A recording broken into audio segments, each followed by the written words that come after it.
literally 100 years of marriage experience on this couch, and I'm really, really excited to have this conversation. And you know what? It's not that there's an issue with it, but most of the relationship experts or gurus are not married. And I think it's very important to start having conversations with people who are in the fight. Y'all will call it a fight, right? Mm-hmm. Anybody not?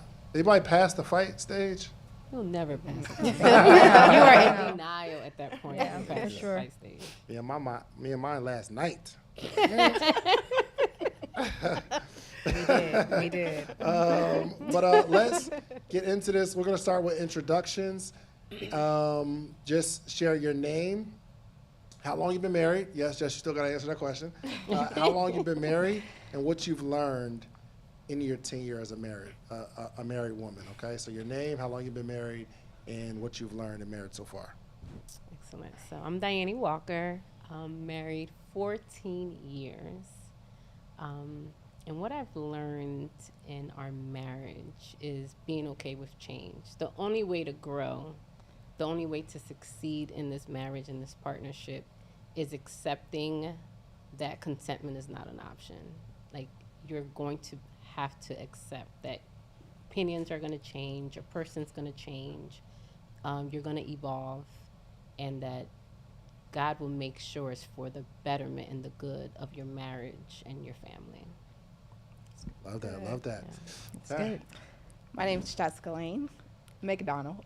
I am newly married. I've been married 8 months, and what I have learned is that communication is extremely important. I think people always say, like, put God first, put God first, put God first, but, like, I think that in my tenure as a married woman, I've definitely realized God has to be the foundation of our relationship. And compromise. I would say those two things are the biggest. That's good. My name is Danielle Pettiford. I have been married for 22 years, and I would say that I have discovered that the key to my marital restoration was my personal transformation. So I was a blamer, like, it's you. It wasn't until I recognized there were 4 fingers pointing back at me every time I point that I recognized I have to do the work. And so I feel like that was the biggest thing, because when I started working on myself and developing, I saw a big change in my marriage. Amen. Okay. My name is Vanilla Earl, and we've been married for 14 years, and the biggest, what I've learned in our marriage is that sacrificing is to become a bigger vessel. So love and sacrifice, they go hand in hand. So without the sacrifice, you cannot become one body with your husband. So the Bible teaches, we talk about God. So the Bible teaches us that, Adam and Eve is one body. Then how do you become one body? You have to sacrifice your own thoughts. You have to sacrifice what you want to say so that you can be able to be molded together as one, so that you guys can be successful in everything. Love it. So sacrifice. Wow, that's good. The white hair shows it. All right. I am Andrea Shantz, and we have been married for 6 years. One thing that I've learned during our marriage is there's a lot of self-reflection you have to do as a spouse. When you come from 2 different environments, 2 different households, 2 different backgrounds, everything doesn't mesh well, but it's really a matter of growing growing by yourself, but growing together. Communication, understanding, lots of compromise, lots of sacrifice.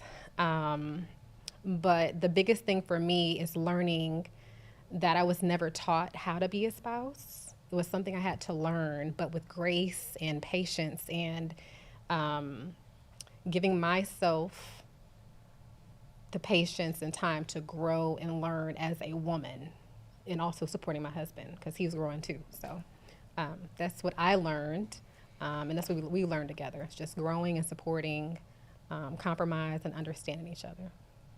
That's good. Well, my name is Sabrina Reynolds, and my husband and I have been married 28 years. And the biggest thing that I would say is that no marriage is perfect. A lot of times we're searching for this perfection in our marriage, and we're disappointed and frustrated because we haven't reached a certain level that we thought we should be at this point, whatever that point is. Mm-hmm. So I've had to learn that there's seasons for everything, and you have to be patient in each season. You have to love each other, and divorce is not an option. Amen to that. That was one of the things. When we cut that off, that was when we learned, hey, we're not going to be miserable, so we might as well work on it since we're not going to be divorced. For sure. It's good. Okay, I am Coach Kelly. My husband, AJ, and I have been married for 20 and a half years. What I have learned is that we're both individuals, and like growing up, we were taught as women like this fairy tale sort of existence that really doesn't exist. You're going to grow together, you're going to grow apart, but looking at sometimes you're growing more than he is in a season. Mm-hmm. Sometimes he's growing more than you in a season, and realizing that love is not just a feeling, love is a choice. Mm-hmm. And so if you can remember that love is a choice, not just a feeling, and that divorce is not an option, we took that off the table a long time ago, then it has you show up in the marriage very differently. Mm-hmm. That's good. That's good. Yeah. Hey, Sabrina, you said something. You said divorce is not an option. Yeah. But it's always an option. Right? But I mean, why do you get It's into all- marriage? I'm sorry? Why do you get into it if divorce is an option? It's not an option that you want to take, but it's always an option. How do we not make it an option? It might not, in your head, it's like, yo, that's just never happening for you, but we don't know how your spouse thinks. Has everyone ever gotten to the breaking point, the I'm almost out of here point? Yes. Anyone here? Yes. You have? Yes. What got you through that? Okay, it was a humility, really understanding that, like you're saying, when you're pointing the finger and you're blaming, there are other fingers pointing at you. So if you are humble enough to recognize that you are part of the issue, then that really helps to really make sure that you're not abandoning your post. And that was a big thing. But God is the center of everything. Like, he's the one who got us through. It was honestly a miracle for us. Anybody else got to that point where it's about to be a wrap? Yeah, I'm going to say that divorce should not be an option if you have unless you have exhausted every other human possibility for reconciliation. I think oftentimes couples just don't do that, right? They fall out of love because they think they fell into love. They didn't fall into love, right? You made a choice. Mm-hmm. Oftentimes we start to think about the differences that we have. We don't like each other anymore. We've grown apart, and we decide to divorce. But when you've done the work and you know that you've done the work, there are a lot of bridges that you can gap that would keep you together. So I think that we must exhaust everything first before we make that an option. Mm-hmm. Yeah. Mm-hmm. Yeah. Have y'all exhausted some stuff? What have you exhausted? Like, what are all the... You didn't close the door. What are like the layers? Okay, we're in a bad place. Yeah. What are the steps that you went through? Okay, we tried this. Maybe this didn't work. We tried this. You know, we help support couples who've been through infidelity, but we've never experienced infidelity. We've been in many rooms where people have experienced infidelity. And we figured out that we were the grown-ups in the rooms. But we've experienced so many other marital issues, right? Like sex issues, sex drive issues. That's a major issue. If I don't want it, but you do all the time, that's a problem, right? Financial issues, right? Money problems. We are entrepreneurs. The hustle and flow is a feast and famine sometimes, yes. Right? So communication issues. There's so many other issues that we have reached a breaking point to that wasn't the big one that they say, which is infidelity. These other things can break your marriage too. So yes, we have reached those breaking points, and then we have acquired the skills and the knowledge to repair those areas. And so that's what I think is missing a lot in relationships, is that they have not reached out to find the resources and add certain tools to the toolbox to make sure that they can get through whatever the hurdle is in front of them at that moment. And infidelity isn't the only thing, and it's not a deal breaker, because people say that. It's not a deal breaker. It's just one of the situations that we can experience as married people. She says, and I was going to wait until later, but she went there, okay? Sex. Do you all, and I don't know if you're okay sharing, but is your drive higher than your husband's, or your husband's higher than you? My Danny, husband's let's is start. way higher than mine. Is way higher than yours? Yeah. Danny? Same. My husband's way higher Husband? than mine. Yes? You know, I just had a baby. So I'm being serious. Yeah. My baby's 2 months old, and I just feel like emotionally, you know, when you have a kid, it's just like you become out-touched. I'm just having like an honest moment. Come on, be honest. Explain that. You Touch. you become, I don't know, it's like your whole body is exhausted. Overstimulated. Yeah. Very Overstimulated. overstimulated. Like, I have to wake up with the baby in the middle of the night. I'm nursing only because my baby has a tongue tie, so he doesn't take bottles. So I just constantly have to nurse, and I'm just this cow, okay? It's nonstop producing milk, and I'm so exhausted that I have to remind myself that he still has needs, but like emotionally, I feel drained. And physically, I'm drained. And I have a 2-year-old. So just running after a 2-year-old on top of a 2-month-old baby, I don't have the words or the capacity. And it's exhausting to now have to, I don't know. I don't even want to say force, because I mean, I love my husband, obviously. So, you know, like, it's just like sometimes it does feel like okay, hold on. Okay, let me just get my bearings. Let me just get my life together. Just 1 second. That's how I feel. Do we have anybody So- else have that experience? That's real. Go ahead. I'm sorry. Yeah, but what I love about Mike and Jess, though, like, he understands that. Like, he's comforting in those areas. And I want to give a shout out to Mike and men like that. My husband, the same. They, for some reason, understood that around this time, it's not about my needs right now.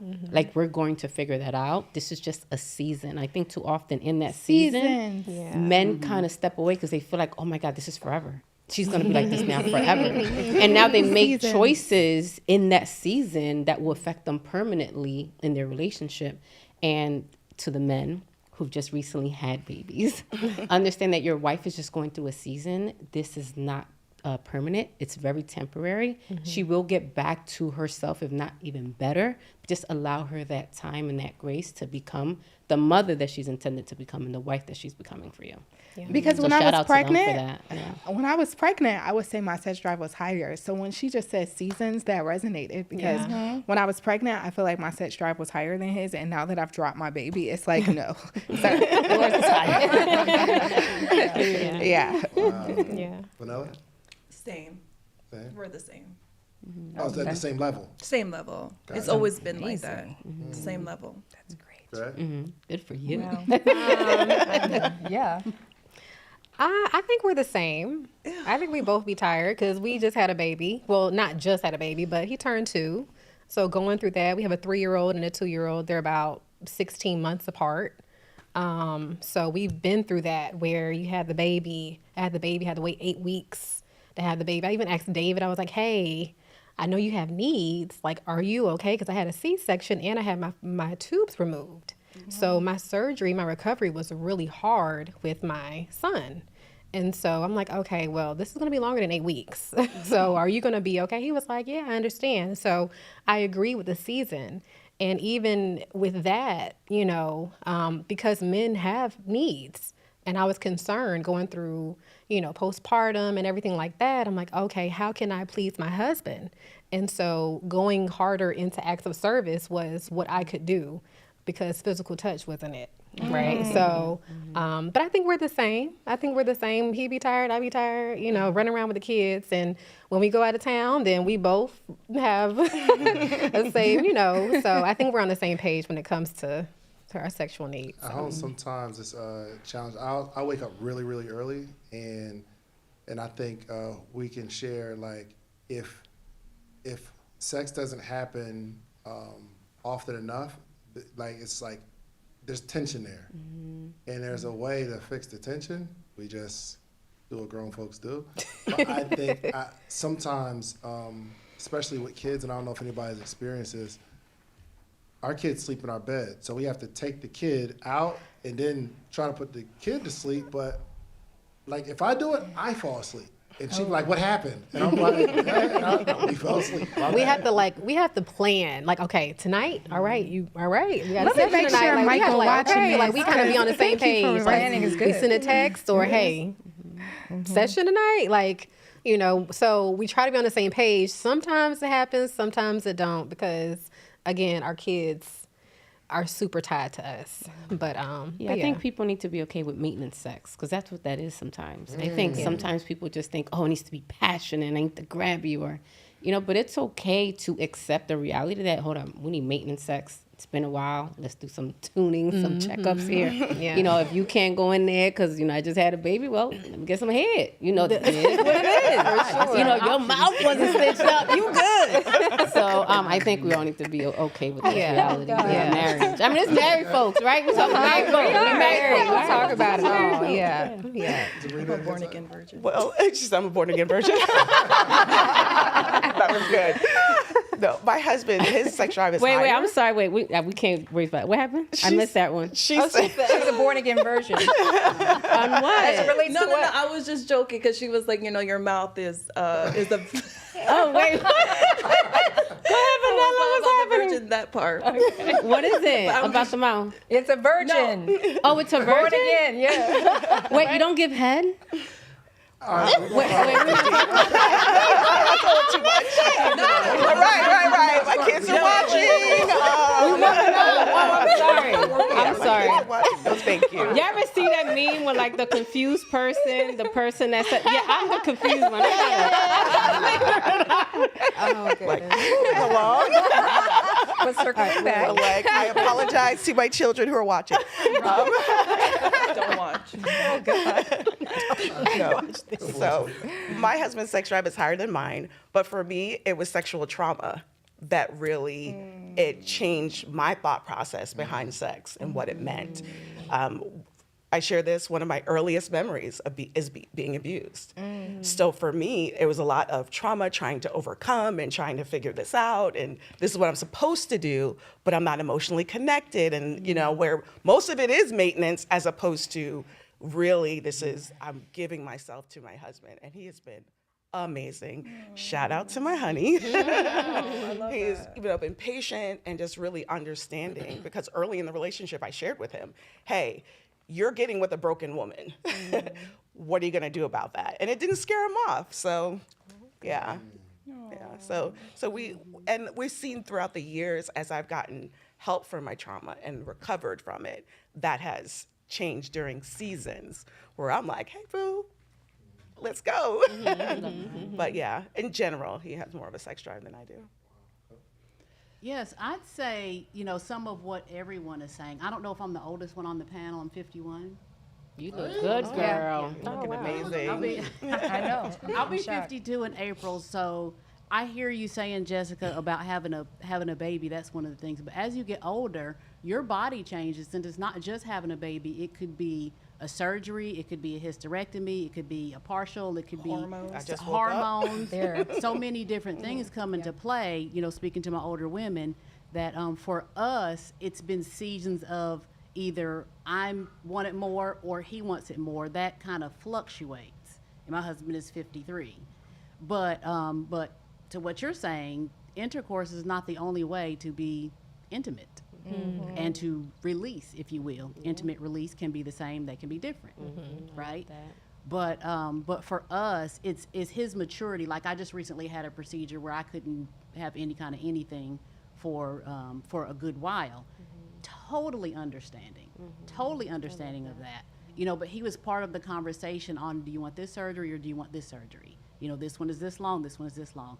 It's that maturity and that understanding. And he knows that, you know, with how we are, I'm not just going to leave him high and dry for 3 months. There's not going to be any intercourse, but there's going to be something because I understand that he has needs. Now, I don't know if we want to invite this into the conversation, but there's also hormone therapy. What's that? Sign me up. Okay, sounds like everybody here except Dave understands what that is. Yeah.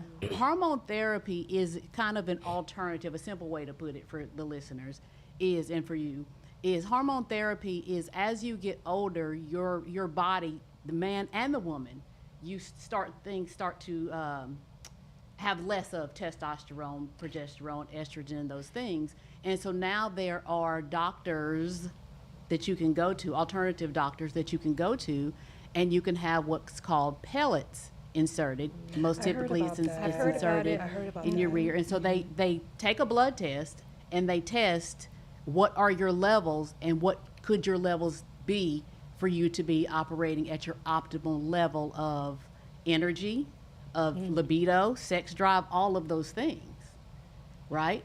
So that's out there too. All the husbands are looking that up right Yeah. now. Right now. They're all like, wait, what? About They it. I should didn't be, because qualify. as a man gets older and as a woman gets older, we tend naturally to lose that desire. Yeah. But if there's alternative medicine where you can Yeah. go and get the pellets, and they're not inexpensive, but I've gotten it, my husband's gotten it, and now our drive is like, wow. So it's not Really? just the drive, it's the energy. If you haven't looked into it, look into hormone therapy. Is a life changer. I'm going to sign up wow. again. No, All right. 100%. Yeah. I want to switch gears a little bit to finances because I am an entrepreneur and my wife is a stay-at-home wife, and I'd love for you to kick off the conversation, Vanilla, as well, from what I know that you all are stay-at-home wives for the most part, right? Where your husband is the breadwinner. Anybody else in that situation? Your husband's the breadwinner? So we have two people that your husband is the breadwinner, and I know you've gone through some maybe identity things, like when you were, one of our biggest fights was when she left her job, because I think you felt that you now have to depend on me. So, I mean, you can kind of talk through that. So I want to talk to those people that are stay-at-home wives for a second. Yeah, so I was working a corporate job, always been, you know, financially independent on my own for years. This was during the pandemic. I was working with a really great company here in Atlanta, and, you know, when management change, you're like, you know, it just comes all kind of issues, stress, unnecessary stress. Then the pandemic happens, and so I'm like begging David, I'm like, please, my manager is horrible, like, can I please just leave? He's like, well, save this amount of money first, and then you can quit your job. And so I'm like, okay, I could do that. But my manager was she was horrible. And I'm like, I can't. Like, I have to leave. So I left, and then the pandemic happened.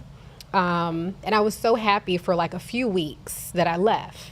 But I started to feel like, what do I do? Now that the pandemic has happened, I left my job. This is what I'm going to do full time. I was kind of like lost, you know? So anywho, I kind of got used to being at home. And then I got frustrated because I'm like cleaning up all the time. I'm like, I gotta clean up behind everybody. Like, this is not what I want to do. Like, this is not it, you know? And so David came in the kitchen one day, and of course he's joking. And he's like, well, aren't you a homemaker? And I was like, what? Excuse me? You know, I'm like, I got so upset because I felt I got offended. I got offended by that term because I'm like, I never identified as a homemaker ever.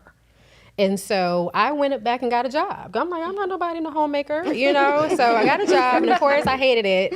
So I left that job, and then I'm like, okay. Then I got pregnant with Sarai. I said, okay, let me embrace this stay-at-home mom thing. It was really, really tough for me because all I knew was I was an account manager. That's all I knew. I had been an account manager. I had been in insurance, selling insurance for years. And that's all I knew. That's who I was. So long story short, I realized after I had my daughter that I really was fighting for my independence.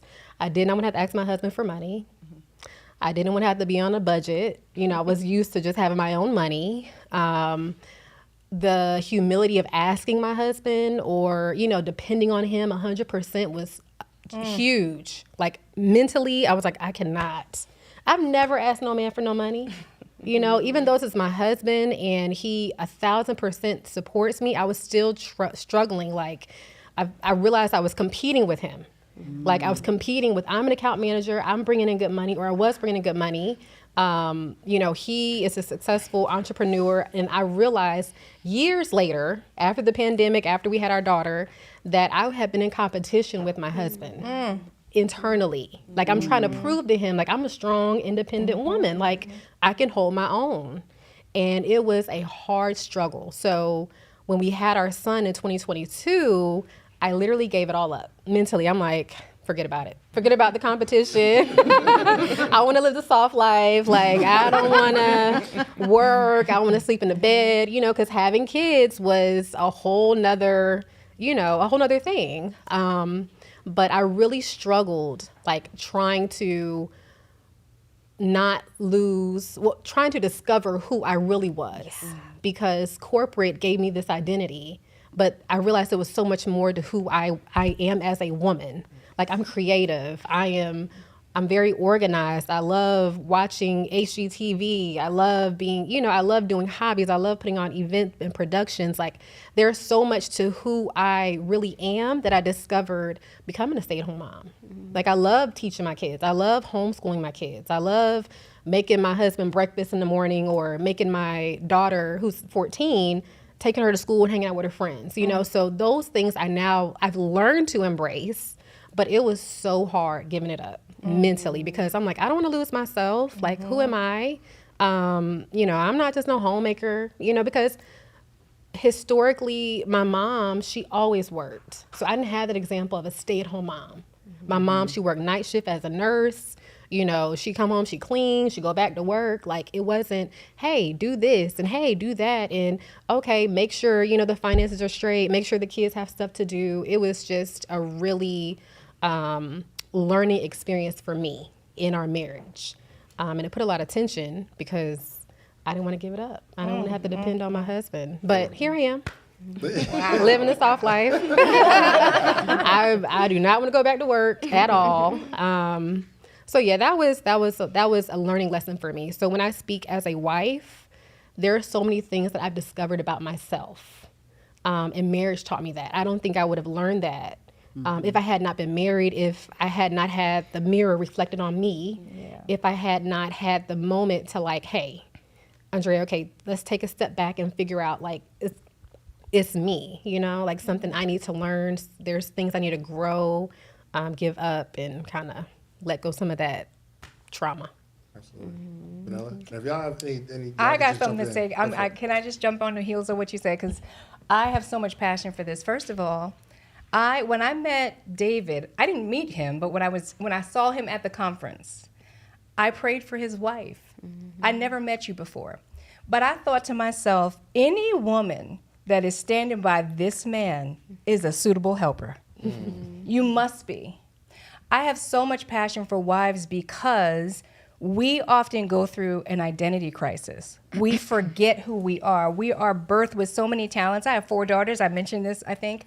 And we're all these girls are raised in the same household, but they're so very different. I have one that is a chef. I have another one that creates products. I have one that is a self-taught musician. She plays 4-stringed instruments. Oh, wow. Another one who is actually discovering her path.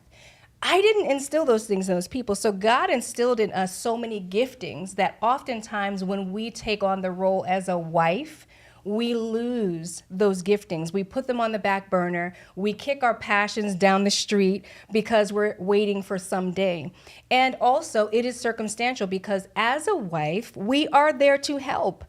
It is not the other way around. So even though our husbands can help us, we are the ones that are gifted with intuition and wisdom and the ability to multitask. I don't know if you've ever seen your husband vacuum, hold a baby, breastfeed, and talk on the phone at the same time. I haven't, right? And so I have so much passion about that because it's all about seasons. And I think we lose our identity in certain seasons because we think it's the end all to be all. We don't realize that, okay, this baby season that I'm in, where I'm It's the exhausted. identity crisis, girl. Yes, this baby that's on my breast, and now my husband wants to be on my breast. Oh my God, this is never gonna end. Or when they're going through their teen phases, your babies love you and they could drink your bathwater pretty much, but then they start to have all these issues with you, or whatever's going on within your marriage. Everything is a season, and there's not a lot of people out here teaching us how to get through those seasons successfully. So I wanna commend you because this is my first time actually meeting you. I did see a lady with babies running around at the event. It might have been you. Of course. But I've prayed for you many times because I follow your husband, and I said, I've met him. I've never experienced a weird vibe from him because I'm that girl. And I said, whoever his wife is, she's a suitable helper. And I prayed for you. So I just wanted to add that. I love that. I want to just dissect that before Vanilla goes to add some more of what you're saying. I love how you experience friction because I think so many experience that friction and see it as identity crisis. But instead, I don't know if you realize, fast forward, now all of a sudden you're attracted to putting together production and events, which is exactly what your husband does, right? So it's like if we can gather our thoughts and our emotions as we're experiencing friction, and instead of interpreting that as a bad thing, is actually where it's a vehicle taking you to your next destination. You know, it's a transportation of feelings that is just kind of, what is that, teleporting you to the next dimension.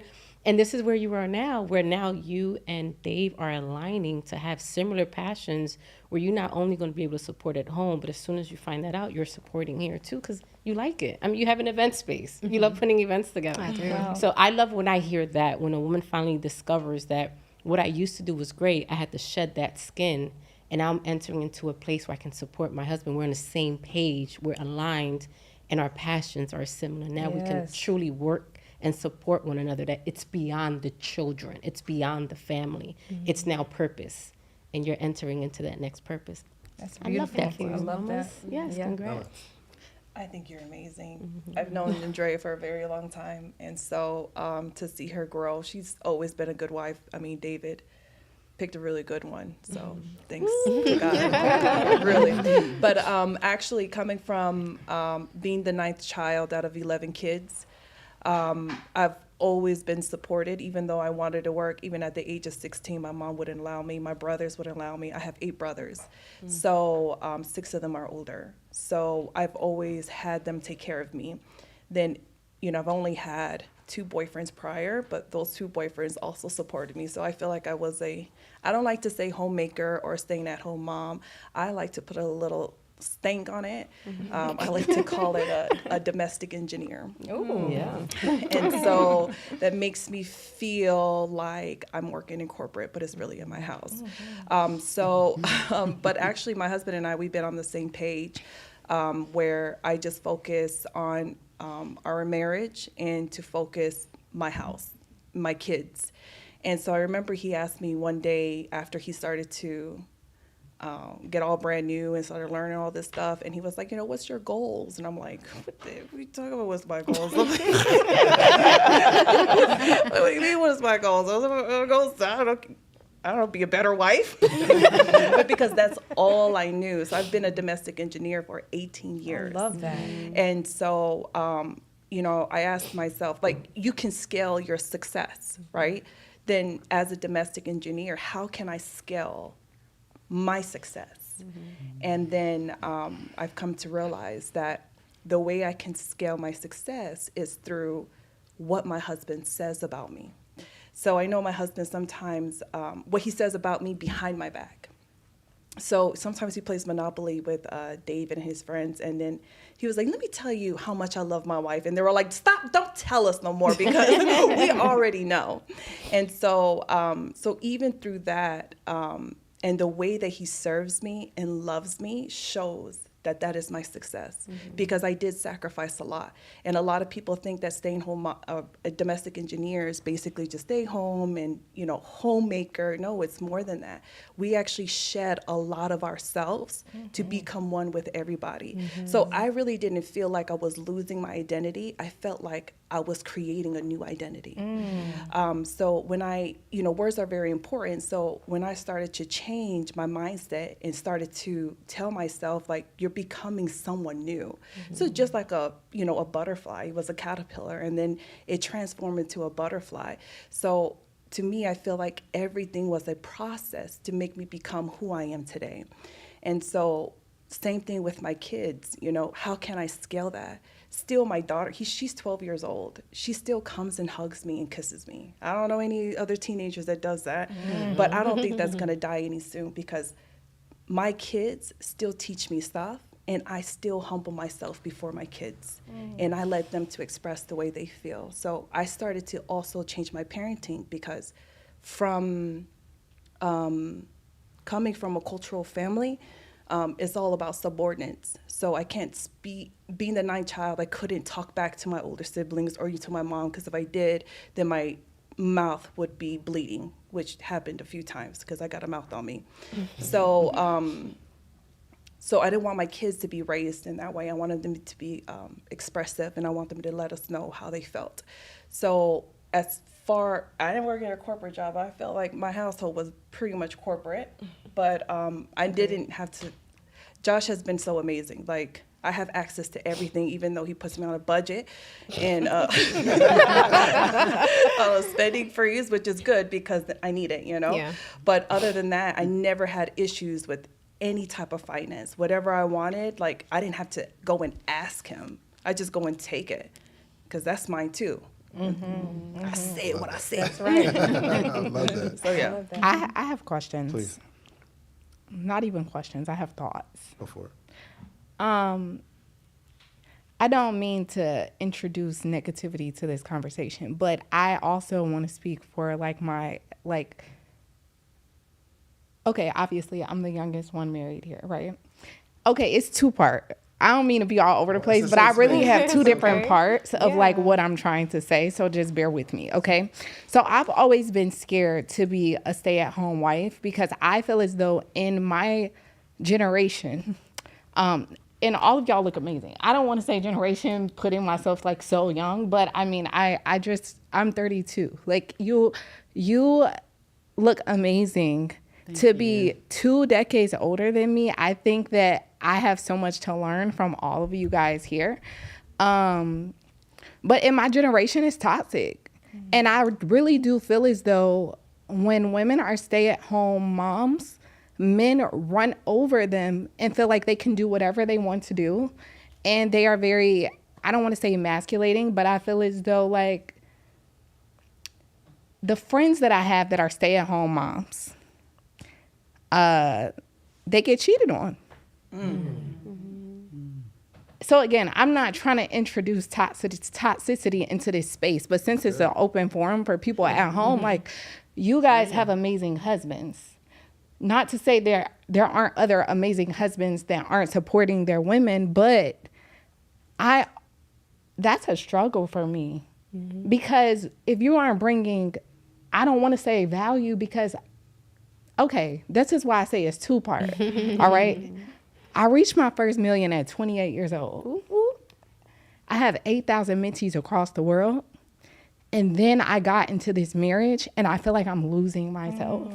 Like, when I tell y'all, oh, no, this isn't supposed to happen. There we go. No, it's not. It's not supposed to happen. It's the hormones. It's the hormones. No. Don't worry about When it. I No, tell that's y'all, real. I really feel like I'm losing myself. Yeah. Well, you take It's a not break. okay. Yeah. I feel like I'm losing myself. Like, I feel like, no, this is not supposed to happen, because I'm alive. That's a lot of people. Yeah. You knew me before I got married. You knew me before the kids. You knew me before all of that. And Jessica used to be boss Jessica, okay? Still is, by the way. But I don't feel like it. Because my identity was in I love to make money and I love doing what I want and I love traveling around the world. And now I am a helpmate, right? And I also have to nurture my kids. And I feel like my husband's business is like, you can still travel when you want. You can still do whatever you want. Like all of these things, like now my business has to take the back burner. Like, but I still am supposed to show up for my students. So then what just happens? Does my business just die? Or does it just diminish? And then I'm a trader. So you can't trade while you're emotional. Clearly I'm emotional as hell. And I haven't done my Zoom call this whole month. And I feel like I'm losing myself. Like obviously when I feel like you have to be very in tune with the market. So obviously we talk about seasons. When I'm okay, I'm okay. I'll do my Zoom calls and everything will be fine. But then I have a 2-month-old. So obviously I'll be wanting to do my Zoom call. I'll plan for it, put the baby to sleep. When? Next thing I know, Zoom calls getting canceled. And how am I in this season where I have to show up for everybody else and I no longer feel like I'm showing up for myself? Somebody in the comments just said, I'm going through that right now. Please, talk your talk. So then do I back up and just like fully, obviously, like when we get married, we trust our husbands, we submit to them and all these different things. But then I've seen on the flip side, it's terrifying where I've seen women literally just be full support to their husband and sacrifice everything for their husband, and their husband go date somebody else or cheat or do this and do that, and because they don't have anything for themselves. Yeah. Okay. So, with you saying you're losing yourself, you're not Jessica anymore. It's Jessica, right? Yeah. Thank God. I'm really bad with names. No. But you're not the single Jessica no more. So don't run from that. You have to really take it and embrace it. Now what are we going to do about it? That's the part. Because I feel like my responsibility, I still have a the world that I've changed and the people whose lives I've changed to bring them to success and financial stability and all these different things. It's like I feel like I'm in the place where I have to pick between helping people choose financial freedom and get to a financially stable place in their own right, or pick my family. Why do you have to choose? Who told you that? That's what I'm telling you. It's not who told me. It's what I'm living right now. How you feel. I don't have the capacity to pour into all of my capacity. That's the word, capacity. Anymore. So let me just say, you're in a season and a period of adjustment, and we've all been there. Any of us in here who have had children, we've had that moment where we had to adjust and we had to slow down and take it all in and see how we're doing a reorg. I love how she mentioned the butterfly, because if you ever peel a butterfly and open it up, it's a whole bunch of little bits. I mean, the cocoon, there's a bunch of bits inside before it reorganizes into a butterfly. And that's where you're at. You are obviously a brilliant woman. You have reached such a height in success as a young woman. Now you are successful at having a family. And this is a different focus and a different structure. You can have it all together. You're talking about two different things here, though. You're talking about the struggle that you're having right now adjusting as a mother and an entrepreneur, which is a humongous feat for anybody. You're also talking about marriage and relationship things, right? One has nothing to do with the other, because your relationship with your husband, that's one avenue that could be worked on and you could structure something. But your relationship with yourself, your business, and your family, how you plan to move forward, you can sit down and plan something that works best for you. And I think you just need someone to sit down and help you look at that and see, okay, how can I get the support that I need? I've got these babies. Who can help me manage this during certain hours? When I had little babies, I didn't have the finances to be able to hire somebody to come in and look in on anything. I had a baby on a hip, phone, 3 babies, by the way.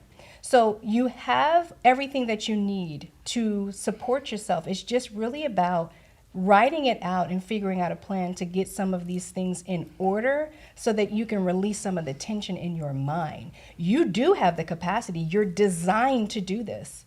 That's the cool thing about it. Wives are designed to multitask, to engineer new ways of doing things. You have it in you. You just might need a break so that you can have the capacity to figure that out. When we had this similar conversation, I don't know if you want to share some of the stuff from that conversation that you kind of that enlightened you a little bit with it. But what I love about what you're going through right now is that this is the true definition of having it all. How many years did it take you to gain those 8,000 followers and be that, millionaire under 30?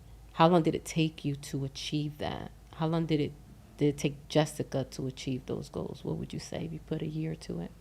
3 years, 25 to 28. Yep. So it took you 3 years to become that successful in that area. Allow that same time, if not a little more, to be successful in your marriage.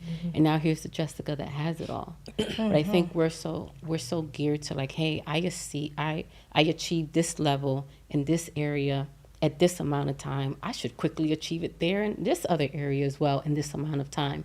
But you're actually going through all these frictions, and it's all going to come together as the Jessica that has it all, has the family, has the beautiful children, has the career. Yes, sometimes one has to be more of a priority at the moment than the other. But again, that's only a quick season. It's not your permanent being. One of the things that I heard too you saying, that someone else mentioned too, is about the type of man that if I am a stay-at-home mom, there's no longer that respect or that glory like some of the other husbands may have. And to the men that have the women that are home, Vanilla, I'm pretty sure her husband is the reason why he's so successful is because she was the supportive wife that she was at home. And I think too many men take that type of support for granted. Too often they see their women as a possession instead of a blessing. Too often they will rather an accessory instead of a necessity as a woman. Too often they don't see the value that the woman can have and the impact they can have on their bottom line as being the right wife. The wife that instead of being an assassin of their goals, she's an asset of their dreams. And if that man doesn't check himself, he is going to finally have that woman that all she's going to do is murder and kill everything he tries to achieve.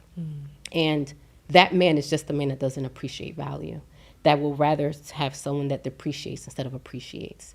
And you're not that one. Yeah, 100%. I know. And I think the men that we have, the reason why they stood by is because they understand the difference between an asset and a liability. And to the men that doesn't understand that, God will teach you the hard way. Oh, wow. Right? Because we've seen the men that end up with trash. And you'd be like, all them years you had all them girls. And all of a sudden, you end up with someone that's nothing. But so to those men that don't value, they won't go far. But this is just temporary for you, Mama. Yeah. I thank you for that, and thank you for that also. I think that the biggest thing though is like, first off, I do have a very, very supportive husband, and I thank God, like, prior to me having my first child, he streamlined everything where I could still bring income in. But it's just like when you have mentees, and you. Maybe it's just me. Like, even when you talk about it's a battle in your mind, like, maybe it's just me because I know how I want to show up, and me not having the ability to show up how I want to show up is very troubling. But then it's also the other side where it's like, that drive, like, dang, like, it's the drive. Like, when you think about men and they have the hunting mentality, I think my chromosomes got a little messed up a little bit inside or something, because I feel like that hunting mentality, I love to hustle, not in a bad way, but it's just like, men, they can do it. They can leave. They can leave when they want. They can go when they want. They have a flight. All right, I'm out. I have a flight. Mom, do you think you could watch the kids with me at this time? I'm going to be back at this time. I'm going to, you know what I'm saying? Yes. Everything is scheduling. I can't move when I want to move. And that's like, that can cause resentment too. Yeah, it does. Like how it does cause resentment. So what can we say to the women? I mean, because it may not be in that same area, but we've all had resentment at one point in time in our marriage. So what can we say to avoid, because that resentment can grow legs and you don't think it does, and you think fine, we've had the conversation, I'm over it, and then 5 years later it's like, oh my God, I'm still experiencing this resentment. Yeah. Like, do y'all feel like that in y'all's marriage? I'm genuinely asking. Now again, I have an amazing husband. I mean, we did, but I rode the waves, and then after my kids, my youngest, my two are like 2 years apart. So I felt you. Like, am I supposed to make, well, I didn't have to worry about money, but still I couldn't do whatever I wanted to do. And when I did do it, I was still emotionally down because I'm still thinking about my kids. Like, it was never a point where I can really enjoy Peace. myself. Right. There you go. No I peace. never had peace, and I was Because really you're worrying about them. Mom guilt. yeah, You have a lot of and I'm mom like, I don't guilt. even know why I have these kids in the first place. If I knew that I was gonna have to worry about them every single time, I would have never had Do them. you know how many times I have checked my nanny cameras? So you're really just changed. Literally. You're changing your thoughts. You're changing your emotions, and so now you're in that stage. Like, do I raise my family or do I need to make some finances? And it's like, can I do both? Then it stresses you out. Like, I Yeah. can't do both. Then what about me? Yeah. So, but we also have to, understand, what we have on the table. And whatever you have on the table, you got to be creative on how we have to work with it. This is the cards that we have. This is what we just got to do, right? Right? I'm not, in your position where you got, 8,000 mentees, and that's amazing. lot, yeah. But these are your cards. So it is difficult, but after you ride the waves and then it calms, Yeah. then you can see more clearly. Then you can feel more clearly. And then you're going to have everything jumping. So And like you just I got to said, ride it. And one thing that We're all like, one thing, and then I'm gonna hush. But I do want to say that one thing that helped me, because I feel you, because my husband and I work together, so we build businesses together. And him being able to come and go and do his thing, and I'm stuck with the babies. There was a lot of resentment. And I remember being angry at him. And we were talking about sex earlier, but that was one of the reasons why I was uninterested, because I don't want to give you my body and you're out here traveling and doing all this. I'm tired. But what I recognize looking around at other married couples is that I had a dream life. I had the dream that people were striving for, that they dreamed about. I dreamed about at one point. The very thing that I dreamed about was now stressing me out and running me down. So I had to actually shift my mindset and recognize where I was, and then step into gratitude for that season. And like I said, just try to adjust in that season. Yeah. Real quick on that note, do not let what you've been praying for the devil to pervert it. Oh my God, that happens so often. This is something you dreamed about. This is a gift. This is an area that you know is supposed to be within gratitude. You're receiving it. And the devil says, I know how to switch your emotions up, and I know how to pervert what you think is a blessing and make it seem like it's a curse for you. And you'll know that when you know, I prayed for this, but now it's stressing me out, the devil's perverting it. Oh, I appreciated about this about him, but I no longer appreciate it, the devil's perverting it. So I love you gave that example, because that's what the devil does. He plays on your emotions in that way. Go ahead, Coach Keith. I was just going to say, I'm going to respectfully disagree on some of the things that have been shared. She's at a breaking point. And what we've collectively said is, you got to make it through this season. I don't believe that. I think she needs to make an adjustment so that she doesn't hit her breaking point.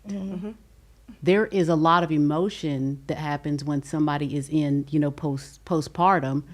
That's where that term came from, do not shake your baby, because people get to the breaking point and the world will have you think you have to carry all this. You don't have to carry all of this. You can very well have a Zoom call with your mentees and say, look, this is where I'm at in this season of my life. I need to take 6 months off. I'm going to put Sally, Tom, and Betty in place. They're going to take care of you. They have been in my program for X number of years.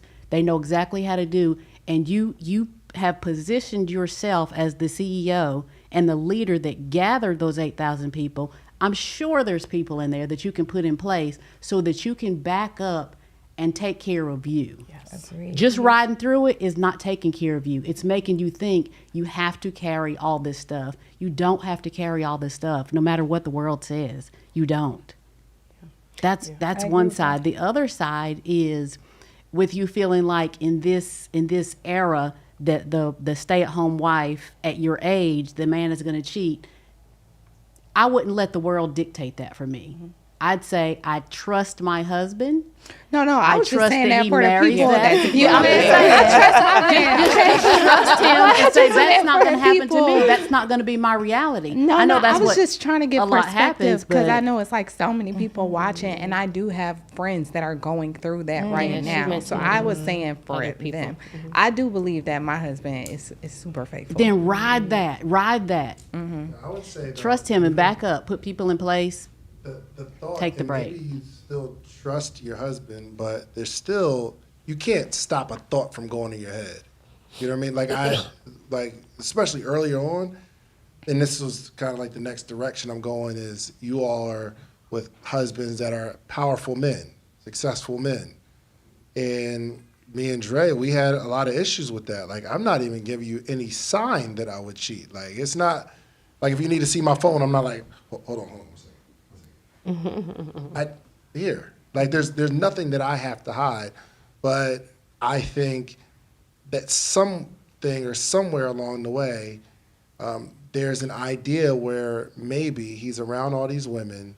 What do I do? Early on, you would agree with that? There was some sort of insecurities or like my husband is around. I know I got a lot of the conversation. I'm like, bro, I don't care nothing about that. Like, she likes you. I'm telling. I don't even know. Yes, I was there's just about to women's say that. intuition. It probably was. It wasn't you. It's the fact that she knows the energy's coming The off intuition. the other. The That's other one. exactly Right. it. And women are but I'm aggressive. saying the Exactly. thought, They but to aggressive. defend Aggressive. that, If you're a if man of she's power. around a bunch of people who, okay, we see men cheat, you don't just 100%, I trust my man, he's not. There's a thought that can come in your mind. And I think it's from past experiences, right? So for me, I can speak for me. Prior to my husband, I've experienced, being in a relationship and them cheating, right? So now I come across this amazing man who has become my husband, and he has not given me any ideation of cheating. But me and my experiences, everybody who I've dealt with have cheated. So that's my own personal issues that I pushed on him, right? So that was in the beginning. But to his point, he is a powerful man. He is a very attractive man. He's a very smart man, very creative, very handsome, tall, 6'3". Boo. What up? So women are attracted to him. And I tell David sometimes, I'm like, David, you're so naive. This girl all up in your face. And he's like, he doesn't see it because he's not attracted to that. But me, I see that. I'm like, it'll be a couple women. I'm like, I don't know about that one, and he's very good at having platonic relationships with women. And there's nothing sexual. He's just really good at establishing businesses and encouraging people and things like that. The issues that we had was in the very beginning of our marriage, we were learning how to be spouses to each other in the very beginning. I think our first year. And he, of course, he's already well established. Now, he had these platonic female friendships, and he was going on lunch dates. He's like, we're going to lunch business meeting, or a meeting with lunch. And he ain't take me on no date. So I'm like, So it wasn't the principle of him going on the lunch meeting or the business meeting, but I'm being neglected. I didn't feel like, okay, well, we're going on a date. It wasn't a date going on. It wasn't nothing. We didn't even have smaller kids. Right. If you got time so for that business, was, you got time for me. yeah. Right. So that was my, that was my thing. I respect 100% you having women, business partners, or whatever the case may be, but don't forget about me. In the first year of our marriage, I think that was an adjustment for him as a single business entrepreneur, single man coming into a marriage, already having established business and ways of doing things. Don't forget about me. So that was the first year. Now, I'd love to hear y'all perspective on like how you handle that because you're with attractive men, and I don't know, you might have experienced some past traumas, or even you might have a territorial makeup about you. So I just want to know if anybody has any. Yeah, I think, same. It's all about balance, especially as you're transitioning, changing, becoming successful. The journey of lovepreneurship, we call it. You go from, 9 to 5, and then you go from this entrepreneurship world. There's a shift and a change that needs to happen within the relationship. I think too often we think that shift needs to happen simultaneously, simply because they've changed, then automatically you're supposed to change your needs too. So same with us. The difference with my husband and I, though, is that I knew I was going in a relationship with a man that was out there. Like my husband, people know from Philly, my husband did his thing. You know, he had a few under the clip. But I knew that him and I met in 2001, and we flirted in 2001. Oh, that's live. That's cute. Oh, they turned it off. You know, we flirted in 2001, but I knew what he was. I knew he was out there. He's not ready. And, you know, I went on, got into a committed relationship for 5 years, and he went on, you know, multiple relationships that he had. Never the jealous type. And when we came back together, it just so happens that we were ready. He was ready. He had what I like to call the cab light on. So knowing that, in all those years, he had plenty of female relationships. Every time we go back to Philly, we met up with another one. Shout out to Candy. You know, many female friends. What he would do, though, he would always invite me into those conversations. Or the woman, for instance, and I gave Candy her flowers when I saw her in Philly a few days ago. I said, you know, you are one of those women that if she would text my husband, she'll put us in a group text. Mm-hmm. Or if she would have like sent him a flyer, she'd be like, hey, by the way, here's always involve me. And there's those women that you trust. It's like, you know what, I appreciate that. Mm-hmm. But then there's those women that always keeps it on the L and it's like, I need you to stay away from that one. Mm-hmm. So we never had this jealousy thing because I knew exactly who he was and accepted for who he was. But he also never gave me a reason to feel like he cheated or had someone. But we did have to learn that balance, which is why I commented on that, Andrea, because I know all about it. You need to have a balance. If you have time to have 50 other business meetings, then there's no reason why you can't have time to have 50 dates with me as well. Mm-hmm. Figure out that balance, and that takes time. Lastly, one of the things my husband and I do. In our defense, it's possible to have 50 business meetings and not have 50 dates because it's not, I mean, the business is the thing that allows the rent to be paid, the car notes to be paid, for us to have the date and the vacation. So one of the frustrating things that I dealt with, and I think it's not like we're all just over our issues as a marriage, like just because we're on the podcast, right? But the comparison between what I'm doing in the world versus what I'm supposed to do at home, and that's still a balance that I'm trying to figure out. And you will forever, because the needs change. Right. So before kids, the needs were a little different. That was a little easier. You know, but dates doesn't have to be another expensive restaurant out. You know, it could be, hey, you know, let's go outside on the yard and blanket and kind of just hear my thoughts out. Let's just have that conversation. Let's read together in bed. My husband and I, let's read the Bible in the morning together. Like, that's a beautiful, quick, very sexy date. One of my favorites. Like, hey, I'm about to read the Bible. Do you on a call? Can we read it together? Like, I melt when he does that. So there's so many, the balance, it depends on the season that you're in. One of the things my husband and I do, which it turned into a business strategy, coincidentally, was when he would go on a business date, on a business meeting, he now brings me to him. And it was no longer because I don't have time with my wife, so let me just bring her with me. It's now an intuition play. And oftentimes he'll invite the potential business partner's wife or girlfriend as well, because that's where I really get into, can this be a long-standing partnership? Knowing that the way this man treats his girlfriend or wife, this is going to be a really good partnership, you know, because that woman spills it all, especially at that dinner table, they spill it all. And it's a strategy, and it became a thing for us, and it's fun. It's not only now a business meeting, but it's a date and getting to know each other. So I do believe that balance is super important, especially if you guys are growing. You need to grow together. Too often time, a man likes to bring, and not just men, women as well, but just to give it a gender, a man likes to bring their woman a doggy bag home. And I always say that, how is she supposed to understand what you're fighting for out there, what your meal tastes like, if all you're bringing home is a doggy bag? If anything, bring her along so that she can understand your appetite, she can understand your vision, your dreams, your goals, and you guys can grow together because she has the feeling, the emotion put into exactly what you're doing as well. Yeah, and to David's point, you know, about the quantity, it's more about the quality of that date. You know, like you said, reading your Bible together, you're not usually doing that with a business partner.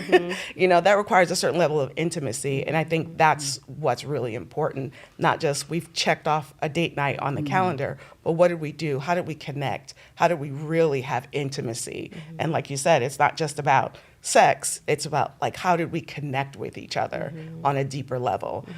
We don't use the word balance because it talks about, you know, perfection. My husband's a math geek, right? And so, you know, you talk about the balance of the scales. And, you know, for me, I was always searching for this perfection and what this looks like. And I had to redefine what does success look like in our relationship, because I was always trying to prove myself, like, okay, I got to prove myself to be the best mom. You know, I got to prove myself. Like, I had seasons where I was a stay-at-home mom, lost my identity because I am a hunter as well. I grew up with all, you know, brothers and guy friends and all that, you know, so where do I find myself in this? So we talk about the rhythm, like the music changes depending on what the season is. So I can't be dancing to, you know, Cool It Now when, you know, Here and Now is playing. You know, those are two different things. And I always found myself doing the wrong dance in the wrong season. And so I had to learn how am I going to grow from this and understand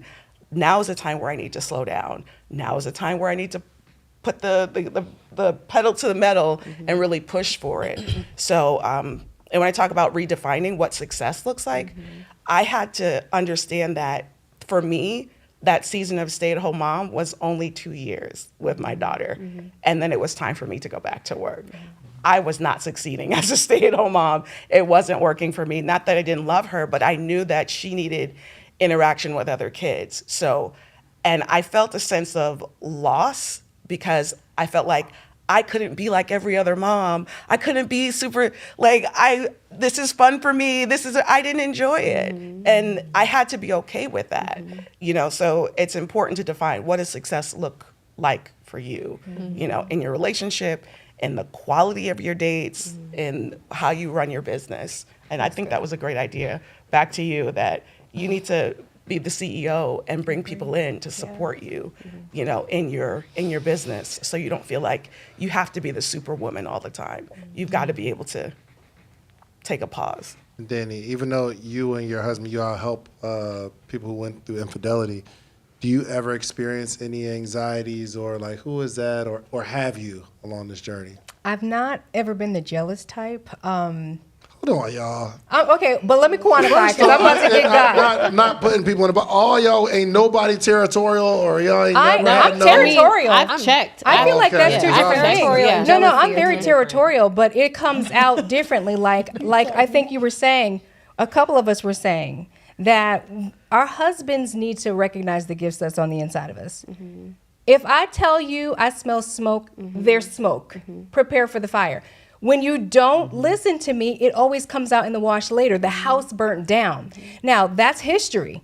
So those things have happened. That kind of anxiety has happened many times, but I'm married 22 years now, so I think he has grown in that space where if I say it, it's like, Same thing with you. Now he's like, this is a meeting that you can't make it and really don't need to be at, but just come with me because it's a female and I want you to check the temperature.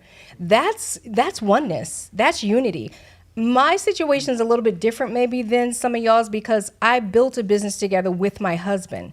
So we didn't have those situations where he's off doing this that I'm, except for when the babies were little, where he's off doing this. We're together. We do everything together. We're together all day, every day. We work at home. Okay, we bring couples to our house and we work with couples together.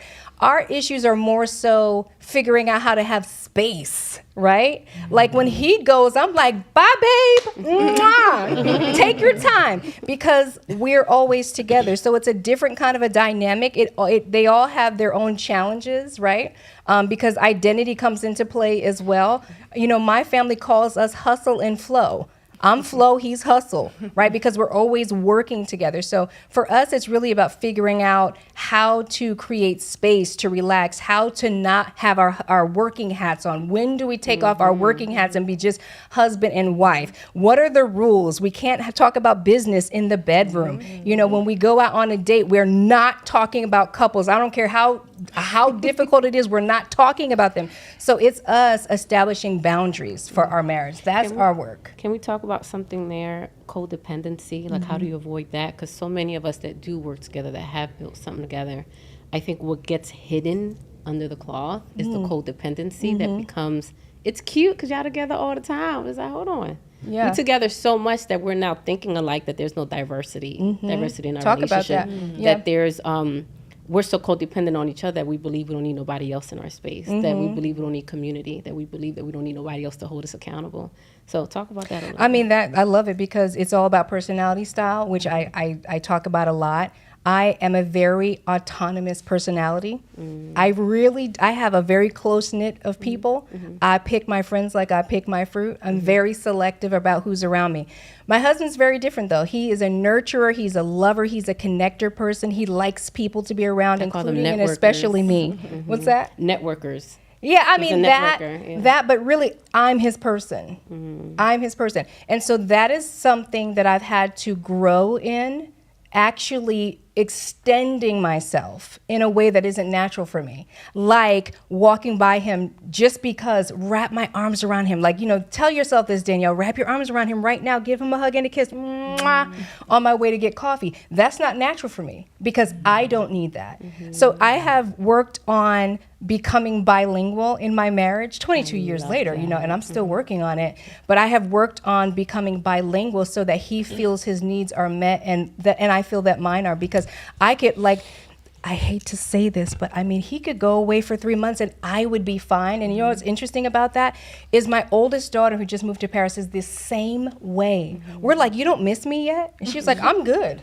I love being by myself. So it's nothing broken in me. It's just that I'm autonomous and you're not, and I'm married to you. So I'm going to do the work to extend myself and learn how to speak your language. And that's been our work. Yeah. Is everyone familiar with like their partner's love language? Yes, Lord help. Can we talk about that a little bit? Because that can get complicated. And then how often has that changed? Yes, what's yours? Mine? Yeah. What's my husband's or what's mine? Acts of service. Okay. High five on It that used to one. be gifts, actually. It used to be gifts, but I feel like when I had a family and everything, it changed. Yeah. It's really acts of service, to know that I'm being thought about because I give so much of myself. So it's nice when somebody What's his? does something for me. His, I would say, is touch. And As most men. I would say touch, and I would say acts of service also, like, you know, quality time is my other one. I would say we probably share I would say his for sure is touch and acts of service, and mine is acts of service and quality time. That's good. I want to text him and ask him, did I get them right? To perceive, I would say those two. Vanilla? Mines have changed. So for Josh, his is praises, words of affirmation, and affection.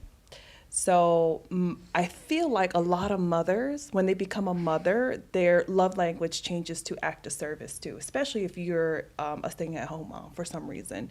Like a lot of mothers that I've, you know, when we talked about this, they say there is act of service. But mine has changed. So I was never affectionate. Like when Josh would be affectionate, I'm like, oh my gosh, like, why are you touching me? So it got to the point where I was like, yo, can you stop touching me? Like, that's not my love language. So so what he did was he stopped touching me, and I'm like, oh my gosh, he loves me. So I would go. So over the years, and when I tried to be affectionate, it was the most awkward thing. Like, it literally went like,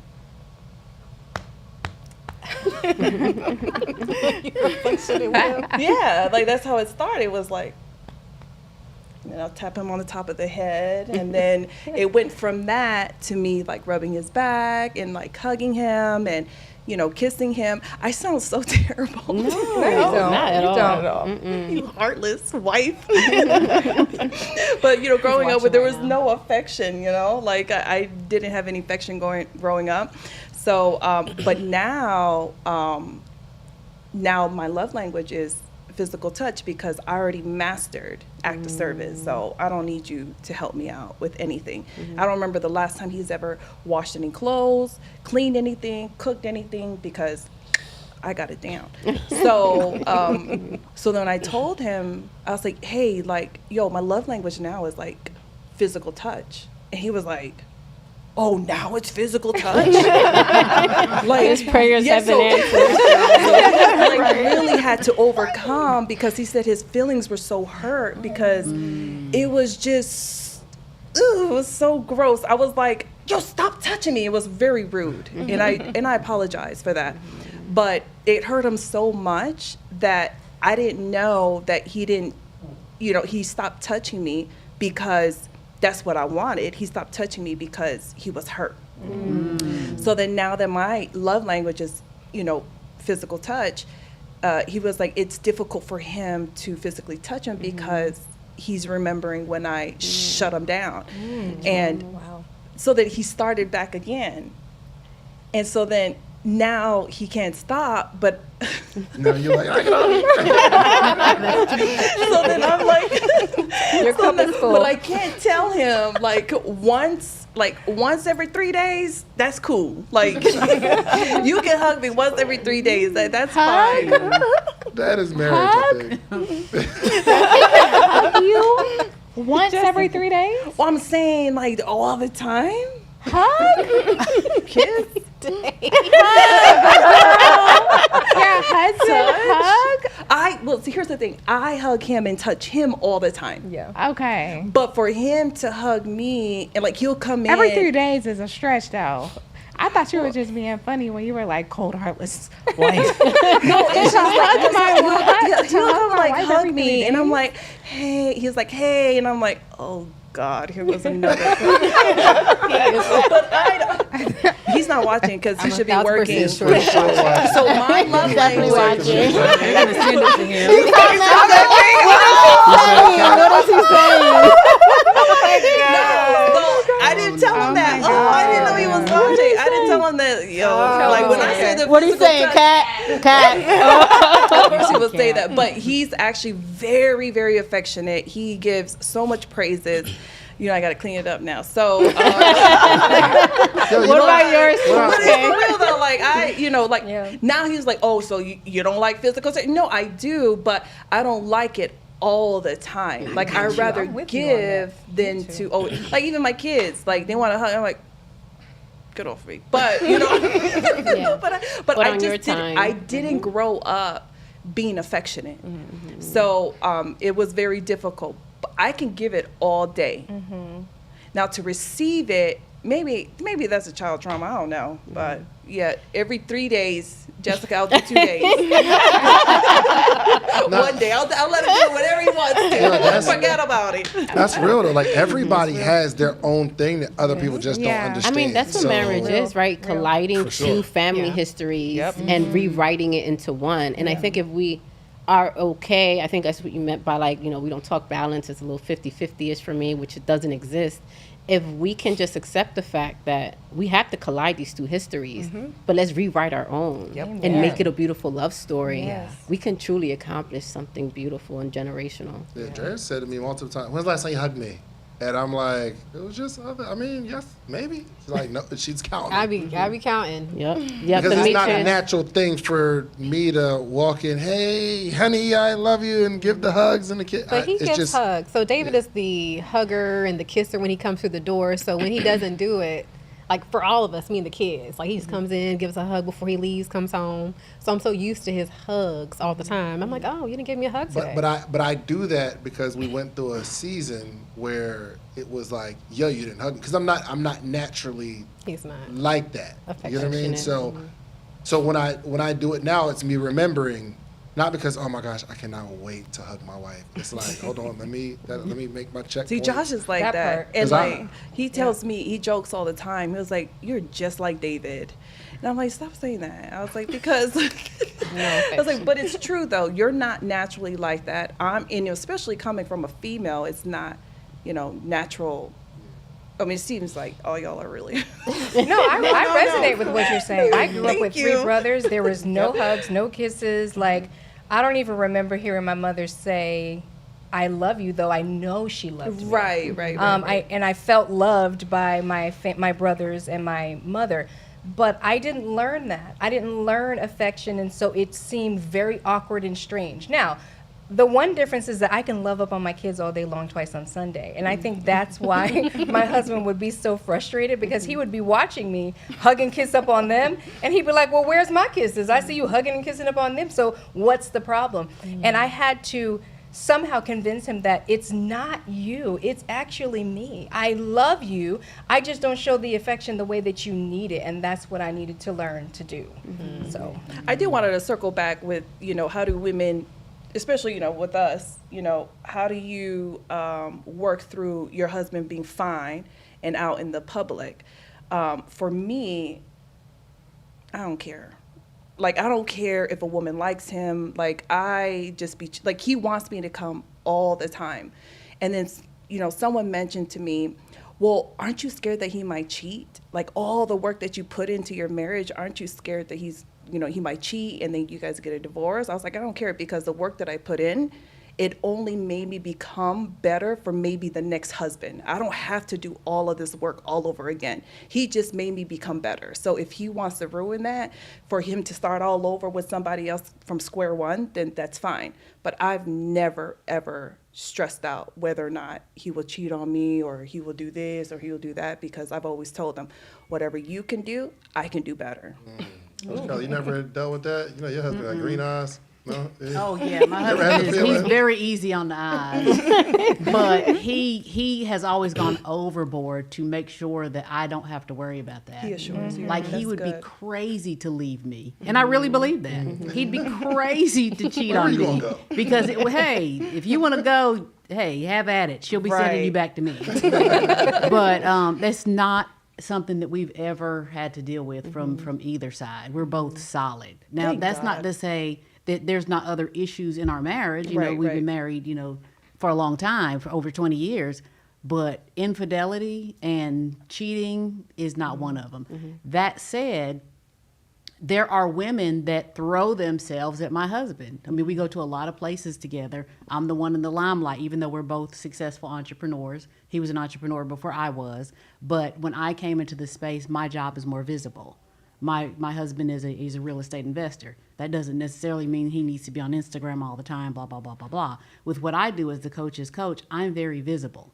So he is with me. I have the discerning spirit that I'm sure all of us have, that we know when a woman is trying to, and I say you have to watch that one, like you said. If it's smoking, it's about to catch fire. So we're connected enough for him to know when I say watch that one, I don't even have to say anything past that. So that's not something that we've ever really had to ever worry about. Sabrina, we just made a post from an interview that we did, and you actually admitted to you being the one to commit infidelity, right? So maybe they didn't watch that other session that we did, but can you walk through how it even got to that point?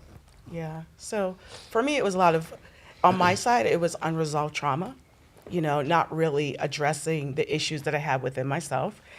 We talked about my husband, his mom passing away, and how in the beginning part of our marriage, she passed away 2 years into our marriage, and it felt like it took a downhill right after that because he wasn't talking. I was trying to figure out how to fix him and how to make it all better because I just grew up in this household where there was domestic violence.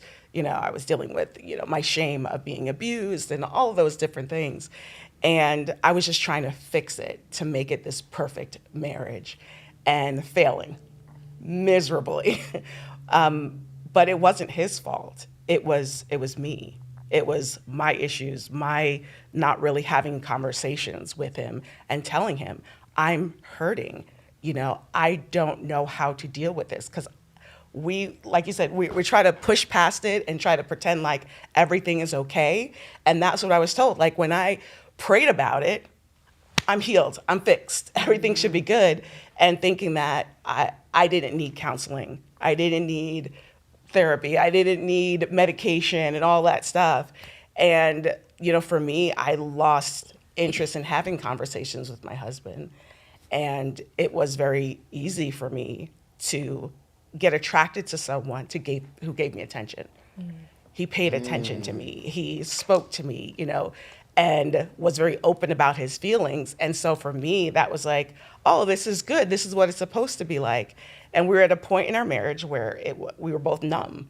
We were roommates arguing, not really having those deep, important conversations. And I do not blame him at all. It was how I reacted to his trauma of losing his mom at 23 years old, and I didn't understand that he was grieving, and I didn't understand that I was still traumatized from my own life. And it was just you not getting attention there, and someone else is just giving you attention. It wasn't like you were searching for something, but... I thought I would never do that. I got to a point where I was so cocky and confident because my father had cheated on my mom multiple times. And I was like, I would never do that. He's such a terrible person. I can't forgive him for what he's done and how he's treated her. And I just got to the point where I just thought that it would never happen to me. And then I got into a situation where it happened to me. Yeah. Wow. What happened to you? I cheated on my husband. Oh. Yeah. You missed that whole... She missed the whole thing. I thought it was, something else. So I was holding on to, something else what you mentioned, and I didn't put it together. Oh, okay. Yeah. So he wasn't the one. A lot of times people are like, oh, it's always the man, it's always the man. But I'm like, no, hello, it happens to us too. And it was different. I wasn't looking for sex.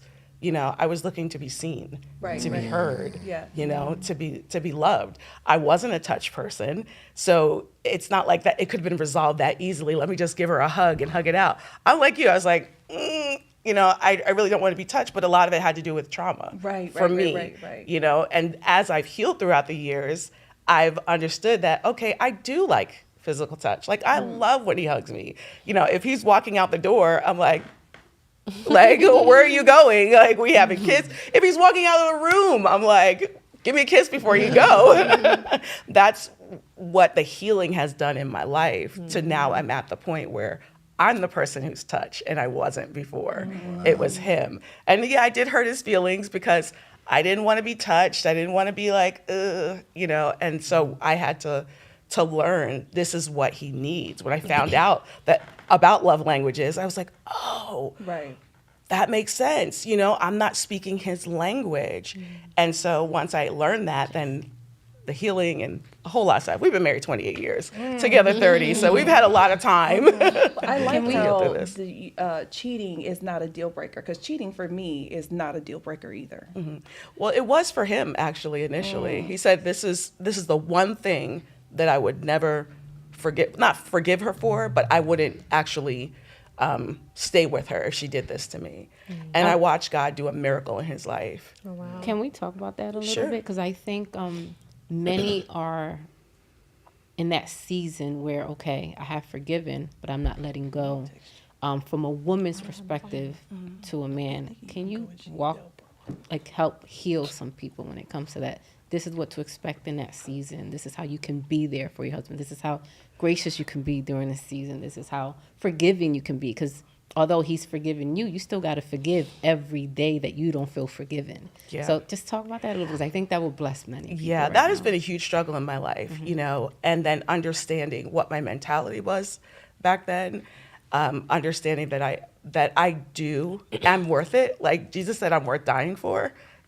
So I've had that struggle of trying to embrace that. Those thoughts do still come up, and I have to remind myself, of who I am, not who I've been, you know. And then I love reading Bible stories where there are some people, David's a man after God's own heart, you know, and he cheated and he had her husband killed, you know. Listen, if y'all don't read the Bible, there's a lot of drama in it. I encourage, there's a lot of good stuff, a lot of juicy stories. But for me, that healing process has come through therapy and really digging deep and allowing myself to feel the trauma and to feel the trauma that I caused for him. You know, I am so grateful. It's like literally we were talking about, okay, this was the second time we were talking about divorce, that he was like, I'm done.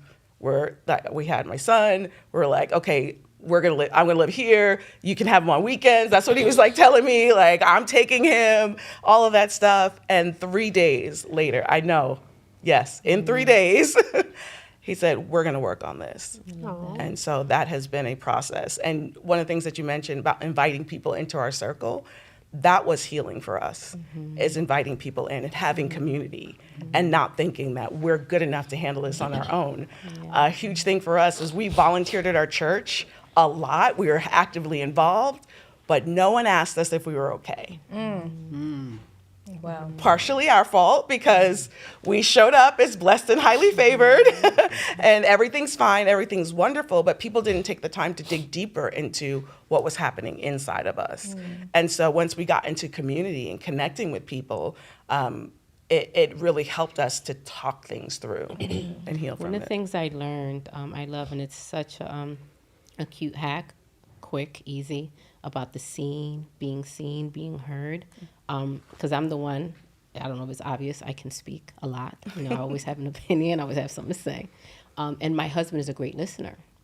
And sometimes I can forget that he needs to be heard and seen as well, since he's not necessarily the one that has to be outspoken all the time.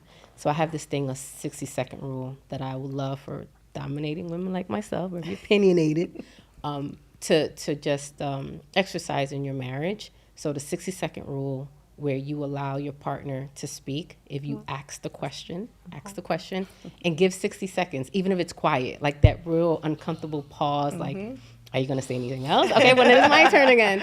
You know, but instead just allowing them to process, because I realize I'm an external processor. He's an internal processor. And sometimes it gets lost, the conversation or the communication. And men tend to shut down completely simply because they know they're not going to be heard anyway. You know, you're going to be outspoken anyway. You're going to interrupt me anyway. You're not going to allow me to speak. So I think that 60-second rule, whether female or male, is very helpful to just have your partner feel like they're being heard and seen and understood. That's good. Yeah, that's really good. I had a question, if I could. Sure. So you said in 3 days you turn your whole relationship around after. No. What was the You said the 3 days hit me. Okay. Yeah. We didn't turn our whole relationship around. He changed his mindset about divorcing me. So here's the real question. I think about the couples that say it's not an option to divorce, right? I feel that way.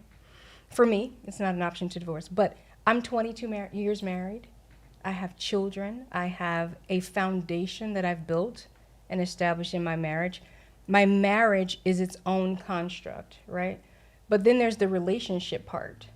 That part is the part that gives me life, where I have joy, where we're connected and all of that. I'm just curious, in 3 days, I know you made the decision and you seem like you're in a great place, and I saw a tidbit of the interview. I'm gonna watch the whole thing now. What has your journey been like? Like, what have you done? What have you both done? Because him sticking around, that is a very hard thing. Yeah. It's what I see in my practice. The men struggle. Even though they go through the process and they stick around, they are staying married because there is a marriage foundation. They need the marriage. But the relationship is oftentimes very tumultuous. Forgiving is a lot harder, it seems, for the men. So what has your journey been like, and how did you get to where you are? Okay, a lot of it has to do with, he is an amazing person. He is my best friend, and he has been the person that he can take a pause and really analyze the situation.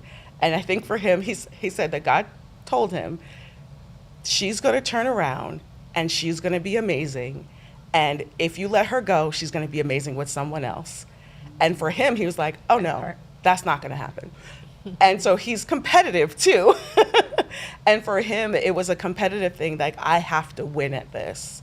And so I can't say that all of our motivations were holy and righteous. It was just more of like, I can't let somebody else reap the benefits of her turning around. I want that. But I watched how God melted our hearts. We wind up leaving our church, going to a different church, because I had confessed to my pastor, and he told me, don't say anything. He told me, don't tell him. Oh. Yeah. He did. Time to go. Right. And for me, I felt like it was so important for me that I couldn't continue with this lie. So I felt like I had to tell him, because this was one more secret in my life that I was dealing with, because I had dealt with 12 years that I can remember of abuse that I felt like it was a secret for me, and I was keeping it hidden from everybody. And I was like, I cannot continue to go through this in my life. So that's part of it, also getting into counseling. Yeah. It was key, for us, to really have this. And for us, it was an informal counselor, because there is shame in that. There's shame for me, there's shame for the husband, because he's like, how did my wife do this to me? So it kind of like impacts a male ego when he feels like that happened to me. But we had informal counseling with people who had been through the same situation. And so that was extremely helpful. Yeah. A lot of tears, a lot of prayer. I had a lot of therapy, and I still go through counseling. And for me, it's important, because I don't think that you're ever fully 100%, like everything is great. I think you need to have somebody in your life as a counselor to really help you with even the good days. Like, I don't think you should wait to a bad moment to then go to a counselor. You should have somebody as a part of your life in your circle consistently. Wow. I wanted to ask this question. Something. Obviously, me being an entrepreneur, this was a really important question I wanted to ask, is how, and I want to go through each one of you all, how you manage the money in your relationship. What? Yeah. Do we have, because we got a bunch of different dynamics. We have the breadwinners and your domestic engineer. So yes, let's start here. Yeah, so I manage the money in our relationship. So what happens is my husband and I, when we talk about our history and our story, I come from corporate America. He's an entrepreneur. He's been an entrepreneur since he was 17. And so the way he would manage money, he was a hustler in the beginning. So money came to him easily and abundantly and under the mattress. And then I come into his life from corporate, more structured, more credit, loans, stuff like that. And he just wanted to deal with cash. So as we were growing in our businesses, from real estate, he had an auto body shop. I myself never owned my own business, so I came in and tried to help him. That was friction. And so two of the areas in our relationship with my husband is family and finances, is where the devil attacks mostly with us when it comes to like arguments or not being on the same page. And it's because I manage money a certain way and he's a more risk taker. So he'll bring the money in, but he will want to invest it all. Like, there's an opportunity to buy this building, I can buy this business now. And he's always been a gambler. So it went from little things of just gambling at the black table to now he gambles businesses. And it's like, I understand you want to buy the world right now, but let's structure, let's put this all, let's organize this. And that has been our fight since day one, Lord Jesus, and he's still delivering us. But little by little, I think he's being, he's taming himself a little bit. Okay, I don't have to buy everything. I don't have to put it all in real estate. I don't have to put it all on the table. So therefore, from the very beginning, I have always been the one to manage the finances. He'll bring it in. I'll make sure to distribute it evenly wherever it needs to be. And I'm also a giver. And I think when he realized that, I'm a big tither. We literally tithe to 3 churches. And I'm huge on that. Leave it up to him. Let's put it on his real estate deal. And then, when we sell it, we'll give it to Jesus. And I'm more like, no, we're going to give it to him every month, regardless. So that was a struggle in the beginning. I think for most men, Like the woman ain't managing the money I'm bringing in, you know, and there was a power struggle there and an ego struggle. So but after every a while, dollar that comes in, it's in one account. That no, you no, all- oh my God, we have too many accounts. It's not in one I account. mean, but Yeah. well, but but y'all all have access to all the accounts. Like you don't yeah, got we no all have savings. access. And he don't have no separate savings or anything like that. No, although we do have separate personal accounts, I'm in all of them, making sure that money's going where it's supposed to go.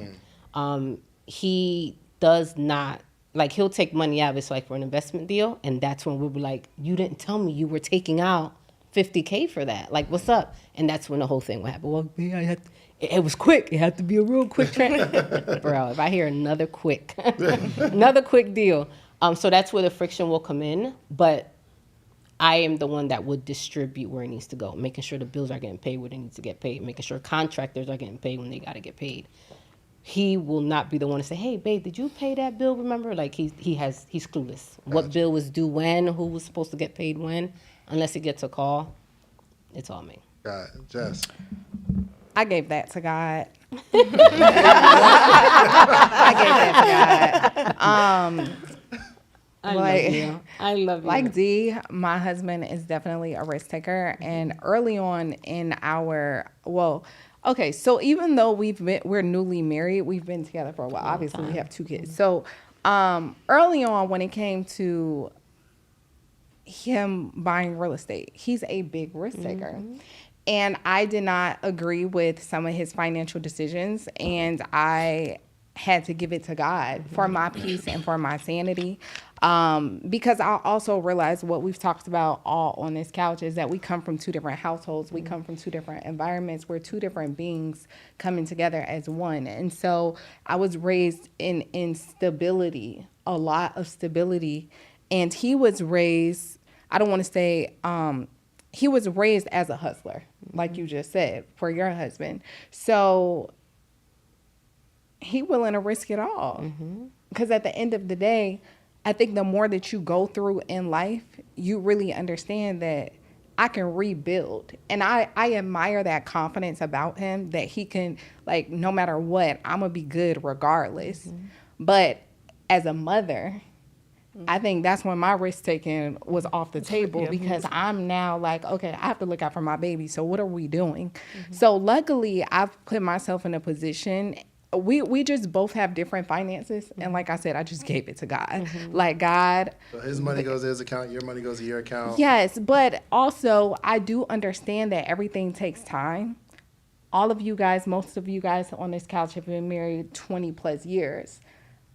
I can't say in 1 year of a relationship, or I'm sorry, not 1 year of a relationship, but 1 year of a marriage, that you will be fully entrusted with somebody's complete finances. So that's something that I, again, give to God. Like, over time, we're going to have to take pieces away from ourselves to come together as one, because even though theoretically it sounds great to say we are one already, once we step and get married, we say that we are one, but I think that the true work in a marriage comes in the first few years, where you are still pulling away from each identity to become one.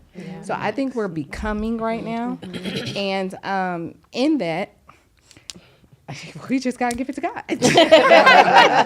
Would you ideally want to have Yeah, one I account I want full transparency and honesty all across the board in everything. Like, I want the type of marriage that my parents have. My parents have been married over 40 years, and they still, like, my dad still talks about how he loves dating my mom. Like, they still go on dates. They still go to the movies. They still go drink their little margaritas, and they are literally best friends. That's what I want in my marriage. But I do understand all things with time. You know what I'm saying? All things with time. So I don't push it anymore, because when he wanted to buy this one house, I was like, what is wrong with you? Like, no. Like, it's not smart. Like, come on. What are we doing? But he looks at it as, okay, this is his real estate portfolio. Okay, I'm going to let you have that. I'm going to have my finances over here. We're going to give it to God. But also, I do trust him to know that he's not going to put our family in a financial strain or stress. And I have to just trust that to be okay.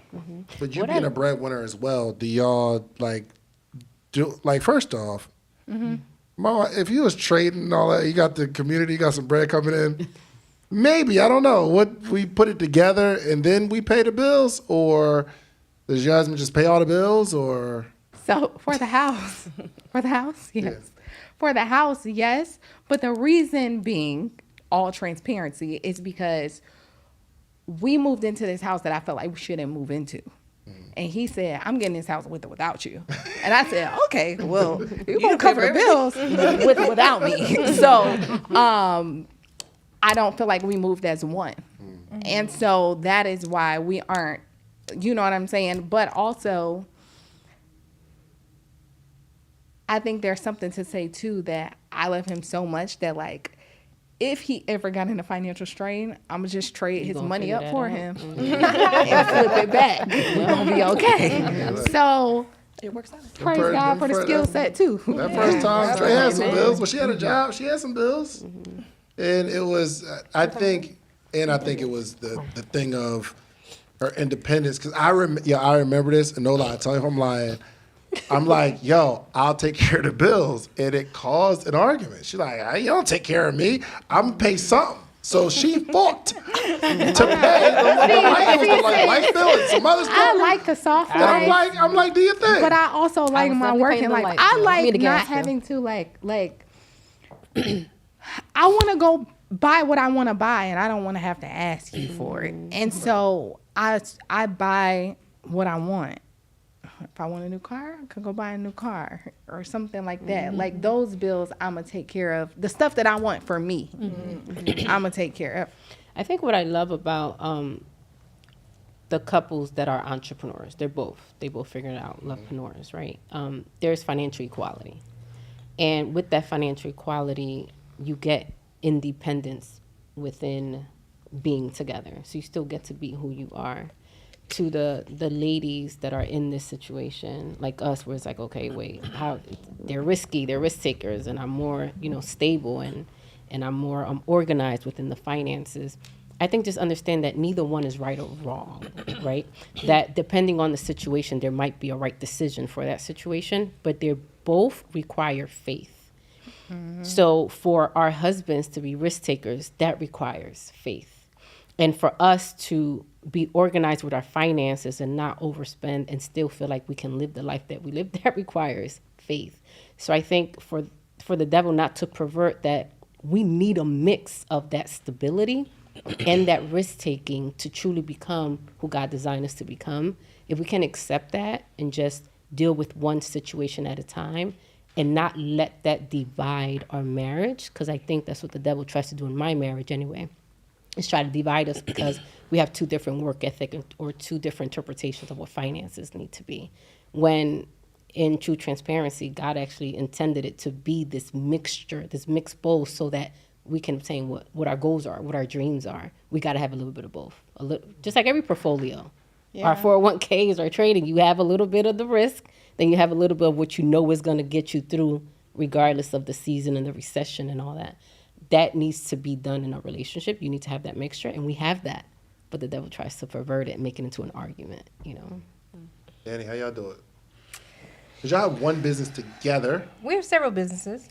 I am the spender. He's the saver. I offer no balance and support whatsoever. He is not, I wouldn't say risky. He's a saver type person. He's very low maintenance. He doesn't need much of nothing. We don't know what to get him for Christmas. He has a graveyard of gifts. Like, he's very low maintenance in that way. So if he says, hey, I want to start this business and I want to invest this, I'm like, yes, let's do it. You want to buy a new truck? Yes, let's do it. I'm like, yes, let's do it. I don't have that. And I have that hustle. You were saying, I have that hustle because I was homeless at 12 years old, So I know what it feels like to have lost it all. So I'm risky in that way, right? If he wants to do it, I'm like, God's with us, let's do it. Yes, yes. So he needs to go to other people to get that balance to say, nah, dude, I don't think this is a good opportunity for there to be any stops, because I'm not the stop when it comes to money. I know that's my weakness. If he's listening, I'm willing to work on it. So does all of the money that both both of you bring in go into one place? No, it's many accounts, But right? when I say one place, one house, everybody has Yes. access to it. Everybody knows Yes. what's going on. Even his personal account for whatever he's spending, which he doesn't spend anything, and I have my own personal account, but we have access to everything, and with all the businesses. And as do well. the businesses pay you all as like a salary? And then Yes, but the way we have it structured, and again, money is not my suit, but I am a draw kind of a situation. Does that make sense? I don't know. I don't do taxes. okay, I got you. But Well, believe it or not, we actually do have separate bank accounts. But I used to, for a hot minute, control finance until our phone bill got cut off. This was before auto pay. And my husband is actually a beaver. I don't know if you guys ever took those personality tests, but my husband's a beaver. So if you do something wrong, he will just take over it automatically and forever. So I don't handle finance. I just withdraw. But I'm not a risk.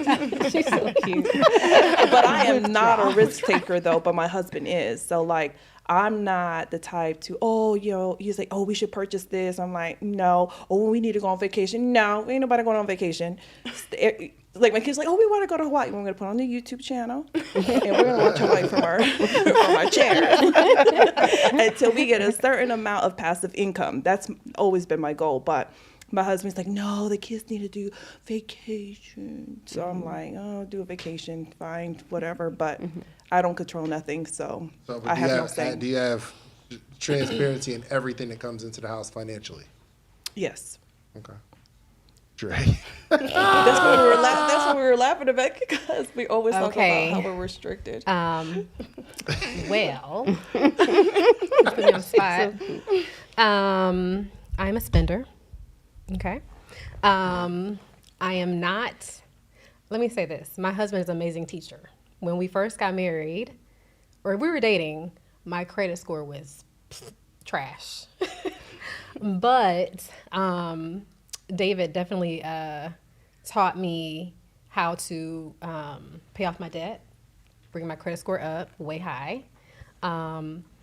So I'll say that first. But as far as finances, I am a spender. I'm working on that, okay?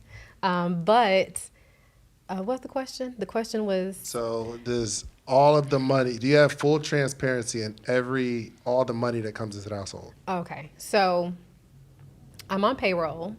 I have my own checking account, savings account. Our kids have theirs as well. I am tied to David's personal account, but I do not have access to it. I pay the house bills with his money, but he handles everything else. Yes. So, is that a bad thing? Nope. It's not. Because she doesn't really know how much the business makes or anything like that. No. I would want to know. I got to know. But I mean, I'm in Why business would you with have him. to know though? Because we built it together. So there's that difference, right? Like, because he was in business doing that before.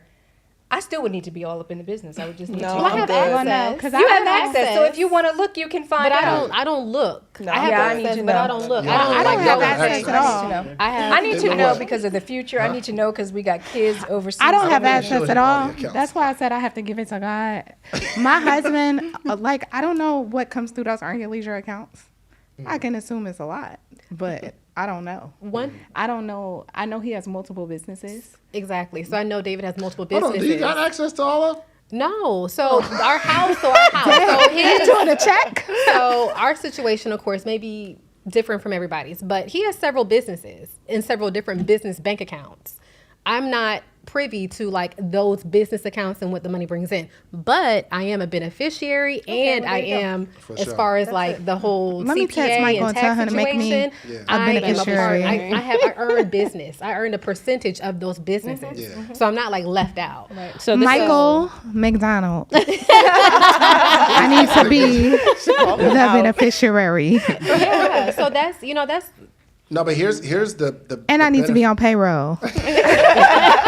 So here's what the reason that happened. One, because I love her, and I said she got a percentage of everything.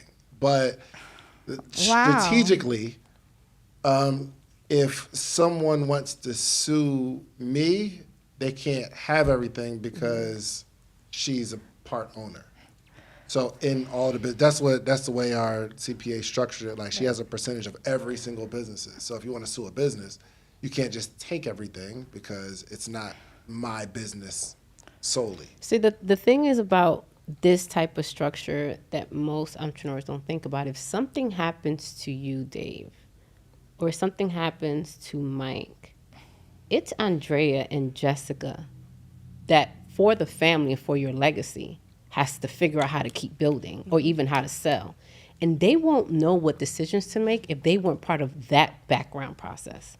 So it's like, I understand that structurally you want to do whatever needs to be done to save in case of something happens as far as lawsuits, but they have to tend to all those little financial transactions of what's happening, the conversations, the values, the what's coming in and out and why, because they're not going to know how to manage the business. Something happens to you, and then what happens? Just the transparency of the numbers don't give you the skill set to run the business. But that's why you have to be a part of it. That's the. You just need a directive. If you have that, but the thing is, what decision? If something were to happen to you today, God forbid, someone knock on wood for me because I don't have nothing with. Would Andrea even know how to have that conversation with that person? What would be best for her and her family based on what has happened? But because I was part of the growth, I was part of those decision making. Didn't necessarily mean that I made the decision, but I was part of those conversations, those meetings. I knew why you gave up that 1.5, and I understand now why you saved that 3 in the back, because this is what you wanted to do 3 years from now. I know what decisions to make in case I do have to succeed you. So Michael, I believe that in the vision, I believe that the visionary sometimes doesn't think nothing's going to happen to me. I'm always going to be making the decisions. Everything will be good. No, we've had plenty. The reason why my husband has been able to make the millions he has, because he's been buying these businesses up, is because these wives have no idea what to do with it. And it's like, oh, you don't know the value? I'll put a number for you and buy it cheap. Cheap. Because they have no idea of the value, no idea how to guide the business out. They have no idea of the exit plan, the exit strategy. They don't know. Have you always been an entrepreneur? No. Or think but it was in me. Yeah. Clearly, it was in me. Yeah. My husband was the one that introduced me to entrepreneurship. My mom, the reason why I hesitated, my mom owned the business when I was younger, so I had a little bit of that. But she quickly worked at Burger King because it wasn't going her way. Have it my way, her way. But so when Demetrius and I started seriously dating in 2007, he introduced me. He's like, man, you're not going to work at that job anymore. And that's how I was introduced to entrepreneurship. But always been attentive to what's happening, because if anything happens to him, I need to know how to handle the dealings after that. Okay. Sabrina, how's it work? Well, Lou handles everything. His father started an accounting firm in Jamaica, so he was a junior accountant at 17 years old. So I was like, okay, you got this. But I set up the accounts. I set up everything. I set up the spreadsheet that he needed to make sure that we're tracking our finances. I really don't want anything to do with it because I like to withdraw. I like to spend. I like to spend, but he's definitely more of the conservative one. He pulls back on stuff. He's low maintenance, like you said, a graveyard of gifts. He doesn't require much. We don't know what to do for him. But yeah, he handles all the finances. But I know what's going on. Yeah. How you know? Because I have access. Oh, you have access. You have access. I set to up the everything. accounts. So all the money comes into accounts that you see. Yes. Okay. Yes. Cool. And I'm like, I had to give him permission to look at the accounts. Just saying. Okay, Coach Kelly. Yes, I guess unique situation. My husband was an entrepreneur before I was. I was a government worker, 6-figure salary, all those things. Thought I would never leave because that's what I went to college to do. So when he wanted to invest years ago $5,000 into a coaching program, I'm like, how much? You went there for a weekend and you're going to give them $5,000? Are you crazy? So it's kind of switched. Now I understand entrepreneurship and all those things. Now that said, he has the real estate business. My name is on everything. I have no idea how many houses we own. We own houses in Atlanta, the whole state of Georgia, apartment buildings. I couldn't tell you how many doors we have. I don't know how much our mortgage is. I'm not embarrassed to say that. He pays all the things. I pay the utilities. That's what I'm responsible for. So we have separate accounts. I'm the beneficiary on everything. If I need to look at it, I can. I don't. I'm cool with having a directive where we can come together once a quarter and say, this is what would need to happen if something happens to me, if something happens to him. I would know what to do with that directive, but I don't have to have my thumb on everything. I'm responsible for the utilities. We travel a lot. We travel all over the world. I don't pay for any of that. He pays for all of it. We have the consulting business that I'm the face of the brand. He's the CFO. I'm the CEO. I manage that whole business as far as the finances. Like, he has access to the account. I don't think he's ever even logged into the consulting account. It makes multiple millions of dollars a year. I don't think he's ever millions. Okay, I was about to Multiple say. I thought she said to me too. I Said, girl, let me hold some. he doesn't like regularly log into that account. If he needs to look for something, it's not something like he does every month. He's looking for a specific charge that I cut that off or whatever, but I manage the consulting, he manages the real estate, and it works. For the household, he pays all the big bills, the mortgage, and I pay the yard. I pay our Why are you even paying any of those? I pay the house manager, full-time house manager. I pay the utilities. I buy the groceries. I buy all the clothes for the kids.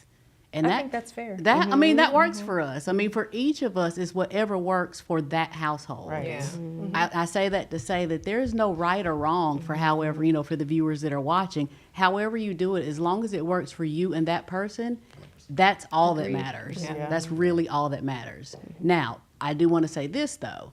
You don't want to be to the point like my mother was 20 years ago when my father passed away, and she didn't know anything.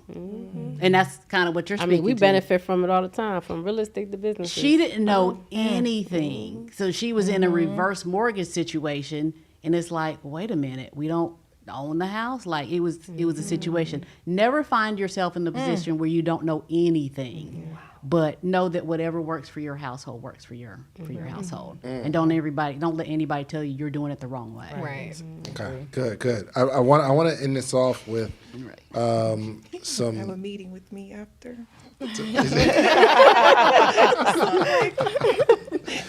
Log off.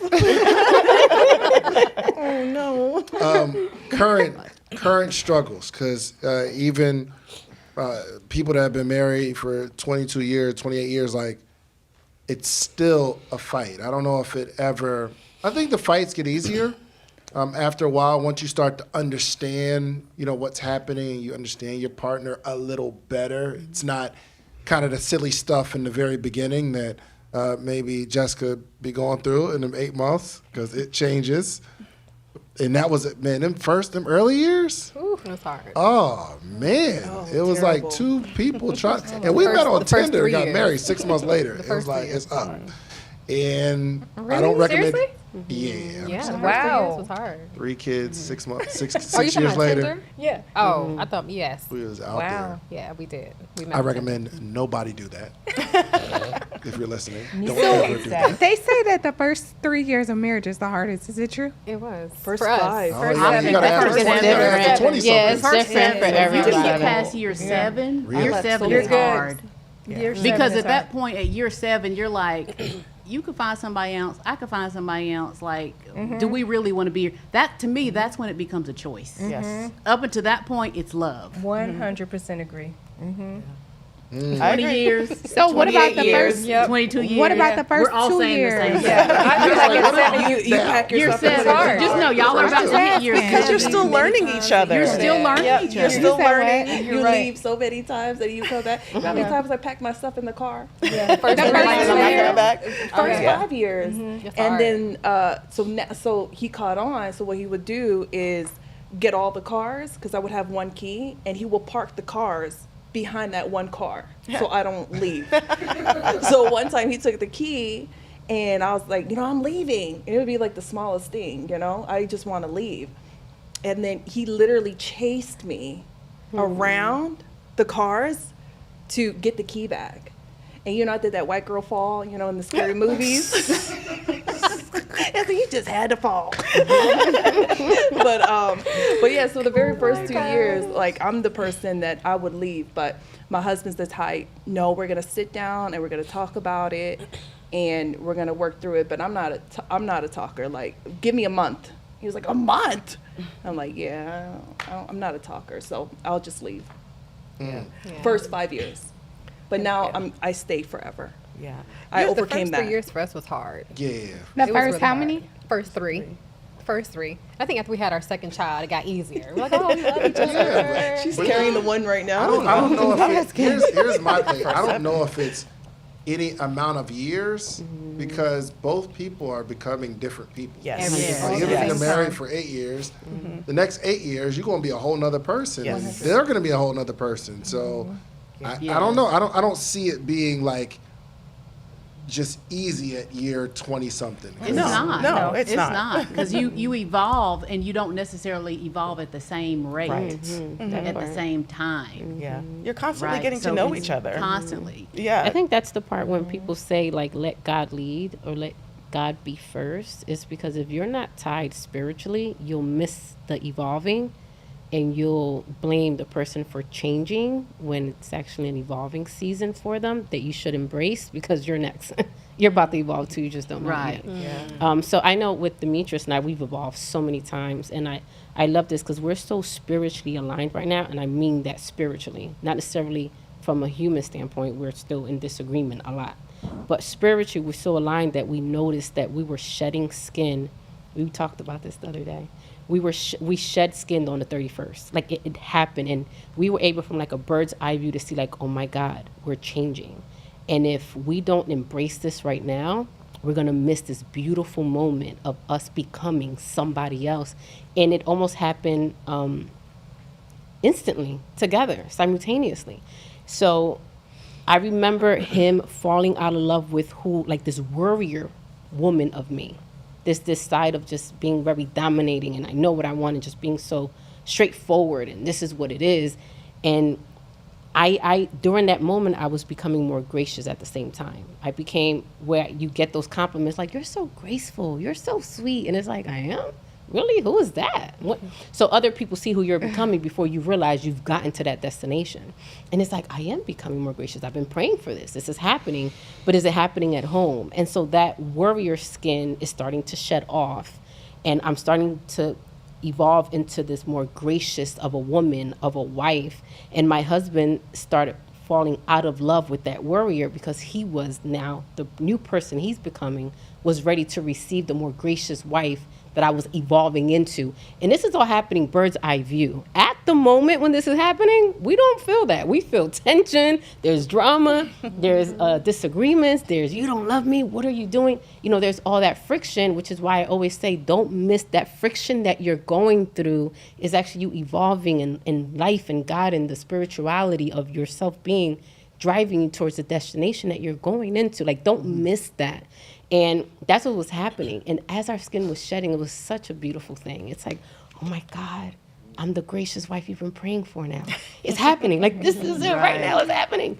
And it's good. It was necessary for you to fall out of love of that other warrior type of woman because you don't need her no more. But now what does that mean for you as the husband? So if I'm not going to be in my masculine energy anymore, that means there's some things you got to pick up on your masculine energy now. And now you have to evolve and become the person that I have been praying or that God has assigned you to be. Can you handle that? And that could be another level of friction or that can be another level of blissful love.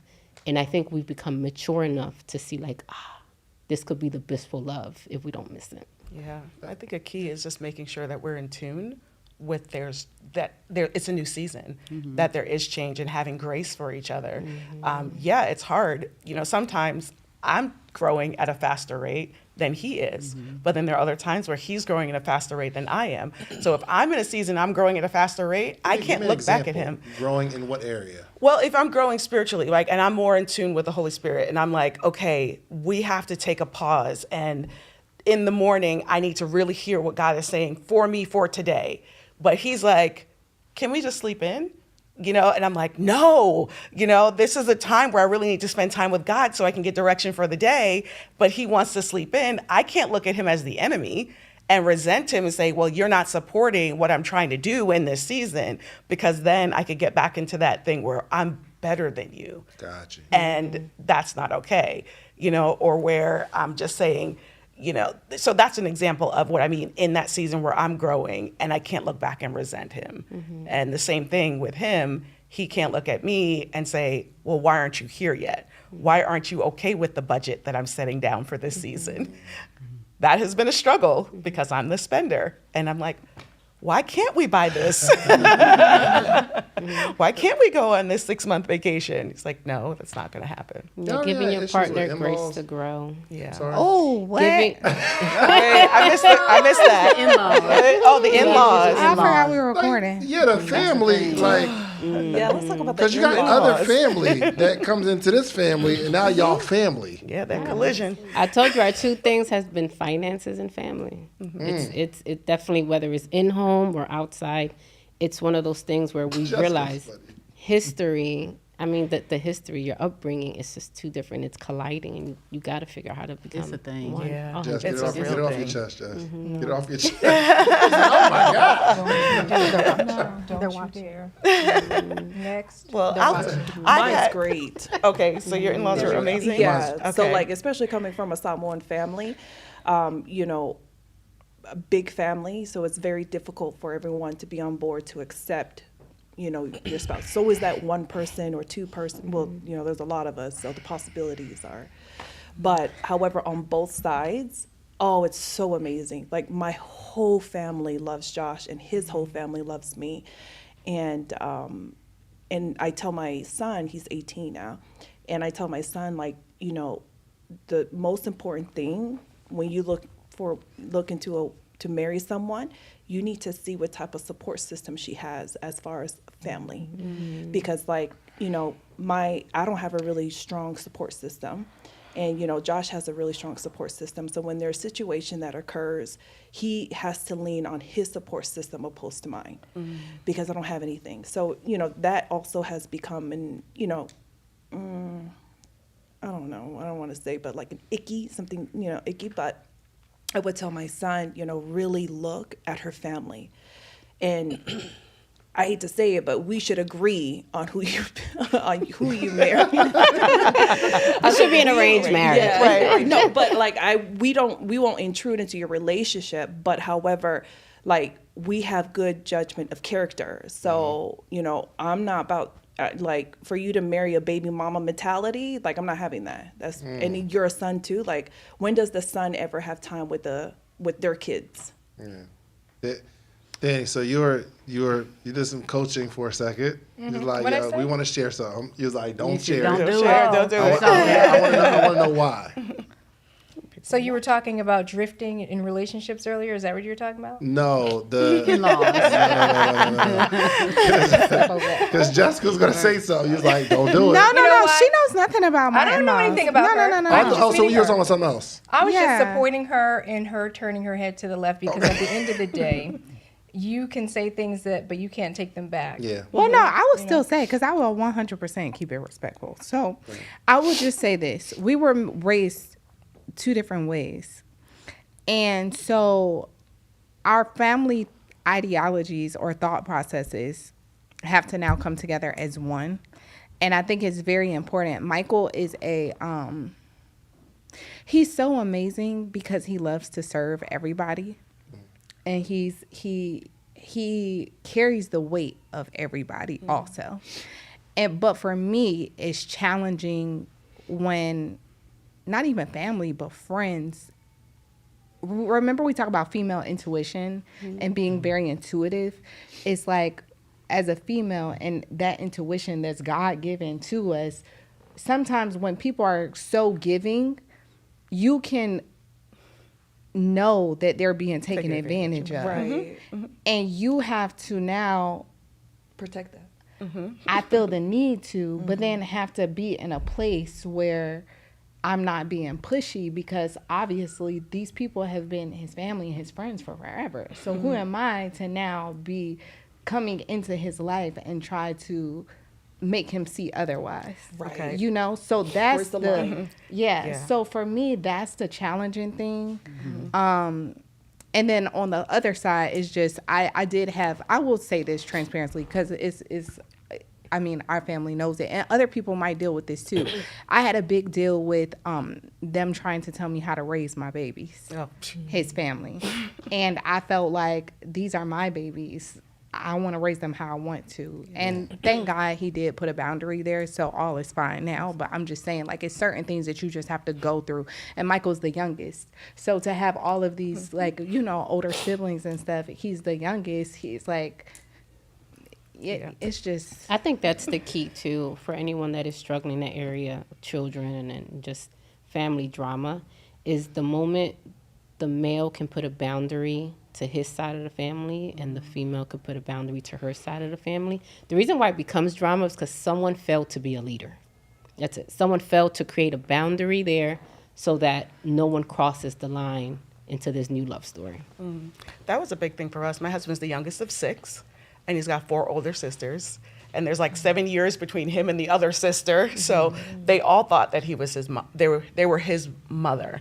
My mother-in-law, she didn't like me in the beginning because she thought I was stealing her baby. But before she passed, she wound up loving me. But he did have a sister that was literally trying to sabotage our relationship. Like, she would tell other people, I want to break them up. Like, how do you deal with that? You know, and that's really hard. Like you said, somebody's got to step up and say, this can't happen in our house. This can't be a part of what our marriage is. And I want to talk to you about, how do you tell your husband, who is the fixer in his family, who is the serving one, who is the one that, you know, solves all the problems for everybody, that his family actually sucks? You know, I didn't do it right. I would complain about his family and, like you said, be overbearing and like, no, this is wrong. They need to be excommunicated from our lives, you know. And I didn't realize that I was hurting his feelings because this is his family. It's what he was accustomed to, so he couldn't really see it. I started learning to take a step back and, one, praying for the opportunity to say something. Just because I think it doesn't mean I need to actually say it. Ooh, that I had to learn that. That was something that I really had to learn. Like, are my intentions to expose what's happening, or my intentions that he would grow through this? And I had to really understand, what are my motives, you know, because I had resentment towards this sister-in-law as well. That, like, how dare you try to break our marriage up? How dare you try to, you know, come in between us? So I really had to learn that when I said something, it had to be literally God directed. And I would mention things as opposed to coming across as angry, overly frustrated, trying to rip him out of the situation. And eventually he started to learn that and see it for himself. And I've had to go back and apologize. I'm sorry for trashing your sister. I'm sorry for saying all those horrible things. I mean, they were true, but I'm sorry for the way I brought it across. And you just really have to pray for his eyes to be opened in his timing. Because and what I realized, that it does come around. Like, the eyes do get, it's like, you get to know. I didn't Mm-hmm. even have to mend all those bruises. Like, it happened naturally. You got to see the light. Yeah. I had to be humble enough to realize that it's not about my timing. That part. That's hard. I'm sorry. No, agreeing with her. Yeah. So I want to wrap this up with one struggle that you're having right now, and how you're working through that. So for everybody, I think everybody has a struggle, whether it's in relationships or business or whatever. It's a constant evolving process. But I want to know, you know, what's one thing you and your husband are growing through right now, and what are the steps moving forward? And I'll start with you. So I think earlier I mentioned transparent about us shedding skin right now. And I think this is the first time ever that we have been able to evolve and confront this without there being a disagreement, and acknowledge that the friction is happening for the betterment of where we're going. So the process of evolving, if instead of resenting that, seeing the blessing that's in it for the both of you, for your family, for your growth, I think it takes a very mature emotional state of mind to confront a change, an unexpected change, and to see the good in it. And if we can just step back and not confront it in a negative way, but instead embrace it from here on out moving forward, I think that would change the direction of your relationship, how you guys communicate, how you adapt to change, which I think is very important in any marriage. I love that. And let everybody know how they can get in touch with you, how they can follow you. Yeah, absolutely. So I'm Diane everywhere. Spell that one. I'm sure Dave is going to put it for you at the bottom. And Lovepreneur, we're at Lovepreneur everywhere. So. Thank you. Yeah. Something I'm struggling right now, as I've already How you said, going through it? postpartum. We'll just say that. We'll say postpartum. And I think a big struggle for Michael is obviously, like, now that I have the newborn, he's had to have the 2-year-old way more. So it's just like trying to balance his business while also helping me and supporting me. So I would say that's a big struggle for us. But it's being worked out. So all is well. And that's it. Okay. Let everybody know how they can get in touch It's with you. Jessica Lane, ITSJESSICALAINE. Thank you. Thank you. Hey. Biggest struggle in our business, because my relationship is strong. We're good. No, we're good. I know you're good, but there's good. always something that can be improved. Okay, I'll give you 2 then. I'm really struggling to think about it because we're actually really good. But we do a word every year, and this year the word is align. And in our business, we have reached a plateau. And so it's a plateau like we're going somewhere, and certain people that we thought were coming can't come for certain reasons, their own personal reasons. It didn't go the way we thought. That part hurt, right? And so we're growing on, if that makes sense, without certain people.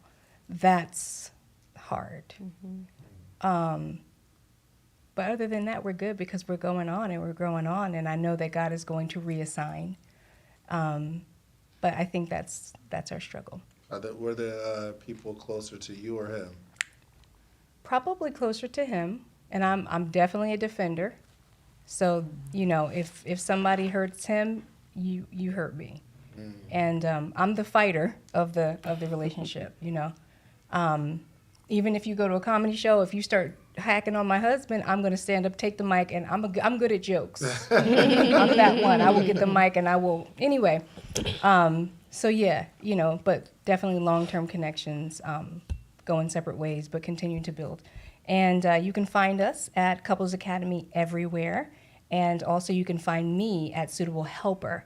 And you can find me at Coach Danny Pettiford on Instagram. Thank you.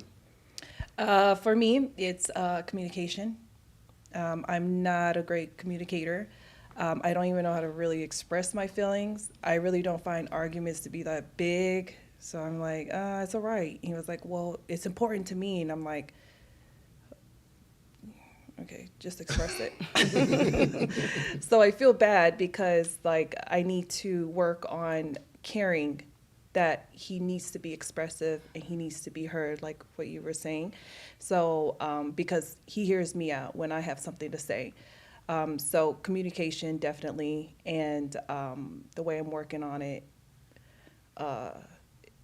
is to be quiet and just listen and try to learn how to use my words. It's interesting. You said the issue is communication, but your solve is to be quiet, because that's a form of communication, right? To not say things all the time, right? Yeah, so, you know, I have to admit when I'm wrong, and when I'm right, I don't have to speak up. So in that case, so like especially when we're in a disagreement, I need to back up and I need to listen to what he has to say, because that's one of the biggest things, is that we now realize that we're actually on the same team. So we're just trying to tackle the issue and try to work it out. And I've realized too that it's okay for both of us to be right, and it's okay for both of us to be wrong. We're just on 2 different planes right now. Then sooner or later we'll get on the same plane, and then we'll understand why we had that argument or disagreement or whatever. But I always feel like everything's gonna work out anyways, but he has to talk about it like right there. I struggled with that. I was like, well, just give me 1 month. He was like, Vanilla, no one does 1 month. Someone does 1 month. Well, you said give me a month to talk about it, you talking about? Oh. Yeah, the issue. No. Sorry, You boo. can't remember the Never. details of 1 month, Vanilla. You won't remember. Sometimes when you get in those arguments, right, and then he caught you and you don't have anything to say, I thought about my comeback a week later and I bring it back up. Like, I need to say what I need to say. So the argument, so the disagreement or whatever issue, give me a month. So I'm over here Not 60 everybody has that seconds. superpower. Okay, Yeah, that every is week. definitely a superpower. Well, he was like, no. He said, Vanilla, that's not going to work for me. And I'm like, all right, let's negotiate. I was like, 2 weeks. Let's do 2 weeks. I said, that's half. That's half, Girl, bro. 1 day at the most. And then he was like, Vanilla, he was like, 2 weeks. I went from a month to 2 weeks to 1 week. And I said, give me 24 hours. You making progress. You making progress. Give me 24 hours. I was like, I need to process everything because the thing is, I need time to process my words and to be able to love that articulate for my you. feelings correctly because I can pop off and I can say things that is hurtful. Example, can you stop touching me? You see, that made a huge impact on him. So I have to also check my tone and I need to speak from my brain and not my emotions. So that's a lot. So, but for him, he's already like thinking and knowing what to say and stuff like that. And even when he talks to me, like I'm not there to receive it, but that. Where'd you go? Tell me somebody's. Right. I do relate. But you need to work on that. 2 weeks. Come on now. Oh, you're down to 24 hours. 24 hours. 24 That's good. That's a good Did I he like call it. me? Because he probably said it's still probably 2 weeks. It's coming. I got him. Yeah, but I can relate to that because I don't necessarily want to. I don't want to talk about the problem in the moment of the problem because if it goes too far, something is going to be said. And I think there is something to be said about letting some time go past because you're out of the emotion of you're out of the feeling. And the feeling will cause you to say something that you can't take back. But a month. A month is Wait a minute, bit much. because let me tell you something. Okay, when he says, Vanilla, just say it, just express it. Then when I express it, he doesn't like what I say. Then Oh my gosh. it brings up a whole other can of worms. And I was like, I told you the reason why I didn't want to express it because for you, I got to frame it in a certain way. For me, I'm a straight shooter, so you just tell me exactly what it is. But he loves to sugarcoat everything and package it up for me just to tell me that I'm trash. Like, no, or situations, like how I'm, handling situations, like it's trash. Like, I don't like the beauty of it. Like, just tell me what it is. I'm all about what's the problem, what's the solution, and then let's do it. For him, it's like, so I need time. Yeah. I said, now look, I said 24 hours. And I'm applauding you. Thank you. And I want to circle back when I said my deal breaker is not cheating. I just want to let you know, Josh, that doesn't mean for you to go and get free. Let's clarify. She came back.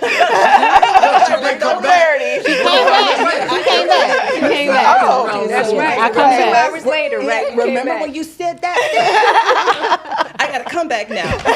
Yeah, I he can just relate show to you. that because there have been multiple times where I'm saying, Dre, let's not talk about this right now. She's like, no, say it, Ty. Tell me how you feel. I'm like, I'm a I spur of the don't moment type need of to. person. We don't need to talk it about right this right now. Yeah. And she'll be pushing it and pushing it and pushing it, and then I say it.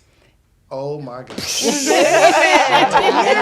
analytical poked types at the are speaking bear. right now, You poked okay? at So the the bear. thinkers need time to process Yeah. because if not, the thinkers are going to say things they didn't think about it. They just said what they wanted to say, giving it to you straight, no chaser, right? Heart types need to express their emotions right now. They need to talk about it right now. There's no bad place to talk about it. It could be at the supermarket where people are coming and going all in the mix. No. Analytical people need privacy and space. So there is something to be said for creating that space for you to think it through so that you can articulate it. But it can't be 2 weeks. 24 hours might be very long for a heart type too, because heart types are like, well, I'll give you 3 hours. Like, we're not going to bed. Remember what the scripture says, don't go down, let the sun go down with that anger. So heart types need to talk about it today. They love to throw the scriptures out Yeah, there. heart types need to talk about it. In the back of my pocket. So let's Yeah. not throw in the scriptures. I know what the scripture But we need to be says. bilingual. That's what I'm working on. I'm a head type, Well, so no I get it. habla. No habla. But he said the night. He said that night. He said that night we need to talk about it. Yeah. But he's a good man, so I was like, all right. Talk. Yeah. And then I go to sleep. Oh my gosh, I was going to sleep real quick. How can people get in touch with you? Well, I think that's the Or follow your importance journey? of compromising, making sure each other's needs are being met, just because I want to talk about it. And I had to learn that too. I wanted to talk about it right then and there, but Lou's the quiet one. He's like, he's very analytical. He needs a minute. And like you said, he may say something that was offensive, and then like he says it, and then I'm offended, and then I'm like, well, why'd you say that? And he's like, you didn't give me a chance to really think about it. So we've had to learn to give each other space to be who we are. Oh, yeah. Because I always think that I'm right because I've got to say it right now because that's how I feel, but not really respecting his processing and giving him the time to really absorb. And, the whole scripture about not letting the sun go down, I think that's talking about death as opposed to just the cycle. But anyway, so you don't have to worry about that. Just like her, just like Jessica, she got to grow within the finance. I need to grow in that part. Yeah, we all have areas. Have a conversation before the sun goes down. Yeah. So I need to grow into that. There's a lot of growth that needs to be done. So Don't let the week go down. Yeah, just don't let the week go down. This one. I said I was gonna, but it do be working out though. Oh, for sure. And I'm all about action. So like, if you have a problem, then I don't like to talk about it. I like to just change it. Okay. And then action is just better than words. Josh, you will say sorry 5,000 times, and the action's still there. So, but not me. He would tell you I don't ever say sorry. It's because my action shows it. I don't know why I don't like to say sorry. I feel like I'm a gay man.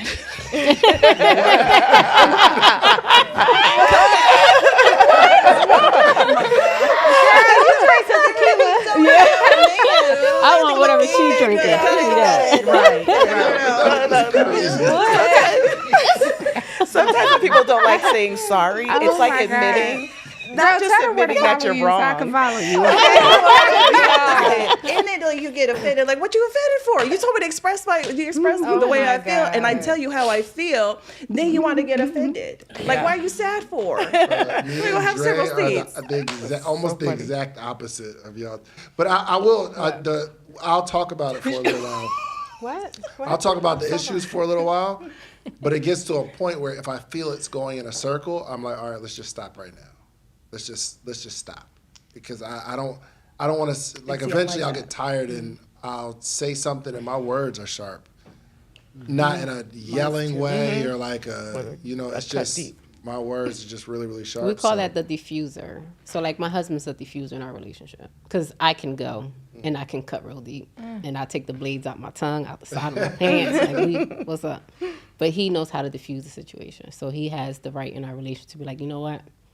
We're going to cut this. Yeah. We'll revisit this. He doesn't set a date sometimes. I'm like, how long, bro? Because I need to talk about this by midnight. But, so he gets to diffuse stuff. See, mine's so hood. They say you can take the boy out of the hood, but you never take the hood out of the boy. Yeah. So I remember, sometimes arguments, and I expressed it when he said, whoa, what you say? I live a soft life, sir. Turn it on.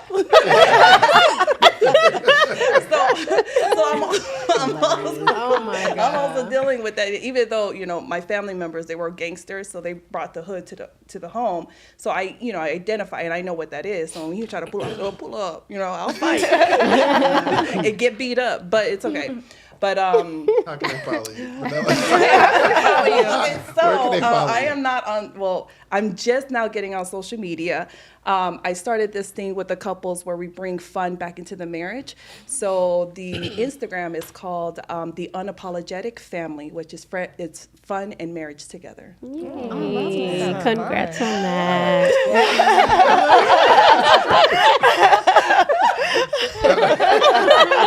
Andrea, Okay. what thing we're working through right now, and what are we moving? What are we how struggling with working right through that? now? Well, since we have little kids, I think we are struggling with prioritizing each other. Our kids really take over our life every day, all day. When he gets home, from when he go to sleep, everything. So it's a season that we're just going through because our kids will get bigger. But what we're working on is trying to go on more dates, making more trips. The event that's coming up with Lovepreneur. Okay, so that's Matrimony Unplugged. Matrimony Link Unplugged. is That's all gonna over be the a place fun on our social night. media. Yes, so we're excited about that. But that's kind of what we're doing right now. Is just prioritizing each other, making sure we meet each other's needs, physically, emotionally, all that. Because kids take all that away. And we know that's a season. It's a season, Yeah, for so sure. we're not making none of that permanent. But being more intentional about it, because you can get lost in the midst of taking care of kids. But being more intentional this year about prioritizing my husband and vice versa. You did good on the camera today. I'm gonna meet some needs later. You're looking, Ooh. you're looking good on camera. Girl, write it down now. Text it to him. I was going to say something, but I won't. No, say it, girl. No, kids are watching. Are they? Well, get off the camera. This is marriage stuff. That's all good. We're gonna say it later. But how can we follow it? How can we follow it? So I am Life with A Marie. So it's my Life with AMAUHREE. So that's actually my first initial and then my middle name, A Marie, Andrea Marie. Life with A Marie. Is it private? It is private, y'all. I am not like David, but I will make it public for those who want to follow me. So. All right. Awesome. For us, it's communication through the healing, because I always feel that there's different levels of healing, that it's not just a one and done. So as we uncover things, as we start to dig into, well, this during that season really hurt my feelings. Okay, how do we communicate that without getting aggravated with each other? Lose the shutdown guy, the pullback, I'm not gonna really talk about it. So it's like, how do I ask those right questions and also give him the space to process? Because I'm the one who's digging in. I'm the one who's like, well, tell me, what are you thinking right now? Well, what does that mean? You made a face for that, but just learning to just pull back and allow him to just really process it and come and tell me when it's its right time. So communication, yeah. And how can they follow you? Okay, follow us at Harmony and Hustle, TPC. It's Harmony and Hustle, T for the P for power, C for couple. So it's Harmony and Hustle, the power couple. Love it. Yeah. Good stuff. Coach Kelly J, close us out. Okay, so for us, I'll give two, one personal and one professional, since we do work together. Personal is, I didn't get to talk when we talked about love languages. My husband's love language is respect. I know that that's not on the list, but for a black male, respect is huge. For any man. Yes. It's the And number I'm one sure, thing. it's like the number one thing. And so I think sometimes our disconnect is that sometimes I feel that he labels something as disrespect so he can win the argument. Facts. I'm sorry, what'd you say? Facts. They all do it. Like, that So is not disrespectful. sometimes things go under that umbrella, and I totally get the respect, I get it, but it's just those times when things to me sometimes go under that umbrella and they don't necessarily fit. It's a way to win the argument. I so to AI speak. it now, girl. I'm like, let's ask AI if that was disrespectful. Right, so that's on the personal side, because I know it is huge for him, and I never want him to feel that I've disrespected him. That's very important to me. So that's the personal side. The professional side is, although he runs our real estate portfolio, a year ago he stepped into the consulting business as the CFO. Now he stepped in as the CFO. He wears a lot of other hats too. We have a team of 14, but I'm the marketer, and he tries to wear my hat sometimes. So when there's a marketing decision that needs to be made, he tries to wear my hat, and I'm like, no, I'm the marketer. So that's a constant battle with my background for the past 12 years that I've been in the coaching industry, being in marketing, and now he's coming into it. It's like, no, this is the way you do this. This is the way you do that, and it's like, it creates friction, because it's like, you're the CFO, you can't wear all the hats. So he wears several of them. He does a really good job at it, so. How can they connect with you? You can connect with me at Coach Kelly J on Instagram. On YouTube, it's Coach Kelly J on demand. I love it, man. Thank y'all so much for being amazing. vulnerable. Great conversation. Because, certain levels, because I think everybody here is either an entrepreneur or married to an entrepreneur. Y'all kind of in that entrepreneurial realm, and it's challenging as we see that everybody manages their situation differently. And I think there's so many dynamics when you're not just, okay, I work a job, you work a job, we go home, we go to work, we come home, we raise the kids. When you add in all this other stuff, it is such a tough dynamic. There's so many things to discuss. So thank y'all so much. Can for we plug the being unplug one more time for some Yeah, clarity? of All right, let's plug the course. unplug. So we have the Matrimony Unplugged January 23rd here in Atlanta, a secret location. Get your tickets now. I think we only have like a few left, and that's not just cap. So make sure you grab them. Don't wait till later, because you can't call Dave. Dave, I'm going to pull up. Because there's very limited space. So get your tickets if you're a married couple, want to be around other like-minded couples, want to do your thing. Let's get plugged and unplugged and replugged and all that good energy stuff. Yeah, that's needed too. Couples being around couples, because even how Jess said earlier, she's like, I got some friends that if they're not married, they might try to give their best advice, but they have no idea what's going on. You know what I mean? So I honestly don't really hang around single friends too much anyway, because they have different conversations that I don't even want those conversations in my brain. So I don't hang around single people too often. I love to have conversations with married people, and I That's think called wisdom. Yeah. I want to thank you, Dave, sincerely, like from the bottom of my heart, for even seeing the vision to put this together. Like this conversation was so needed. We touched on a lot of different elements that I'm sure it resonated, with something all of us have said.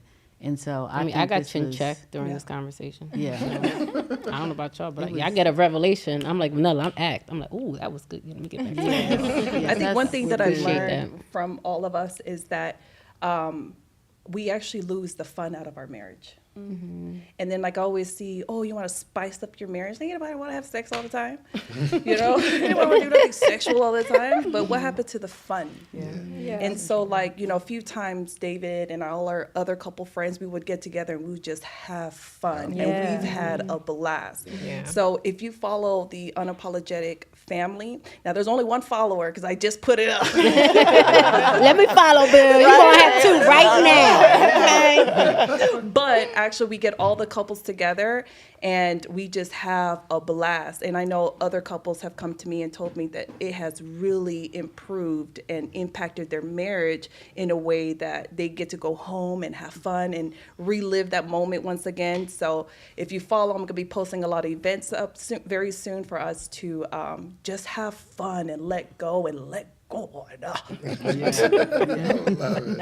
Look, thank y'all so much. Hey, man, make sure y'all follow all these ladies. Their contact information will be in the description. If you're in the Atlanta area, definitely Matrimony Unplugged. There'll be a link in the chat below. And I believe Diana and me, they're going to be doing more events for entrepreneurs, and y'all need to connect and keep doing it. I think this is important because the singles have taken over the relationship space. Okay, so thank y'all so much, man. Make sure y'all like, make sure y'all subscribe. We appreciate the support. Peace. Okay.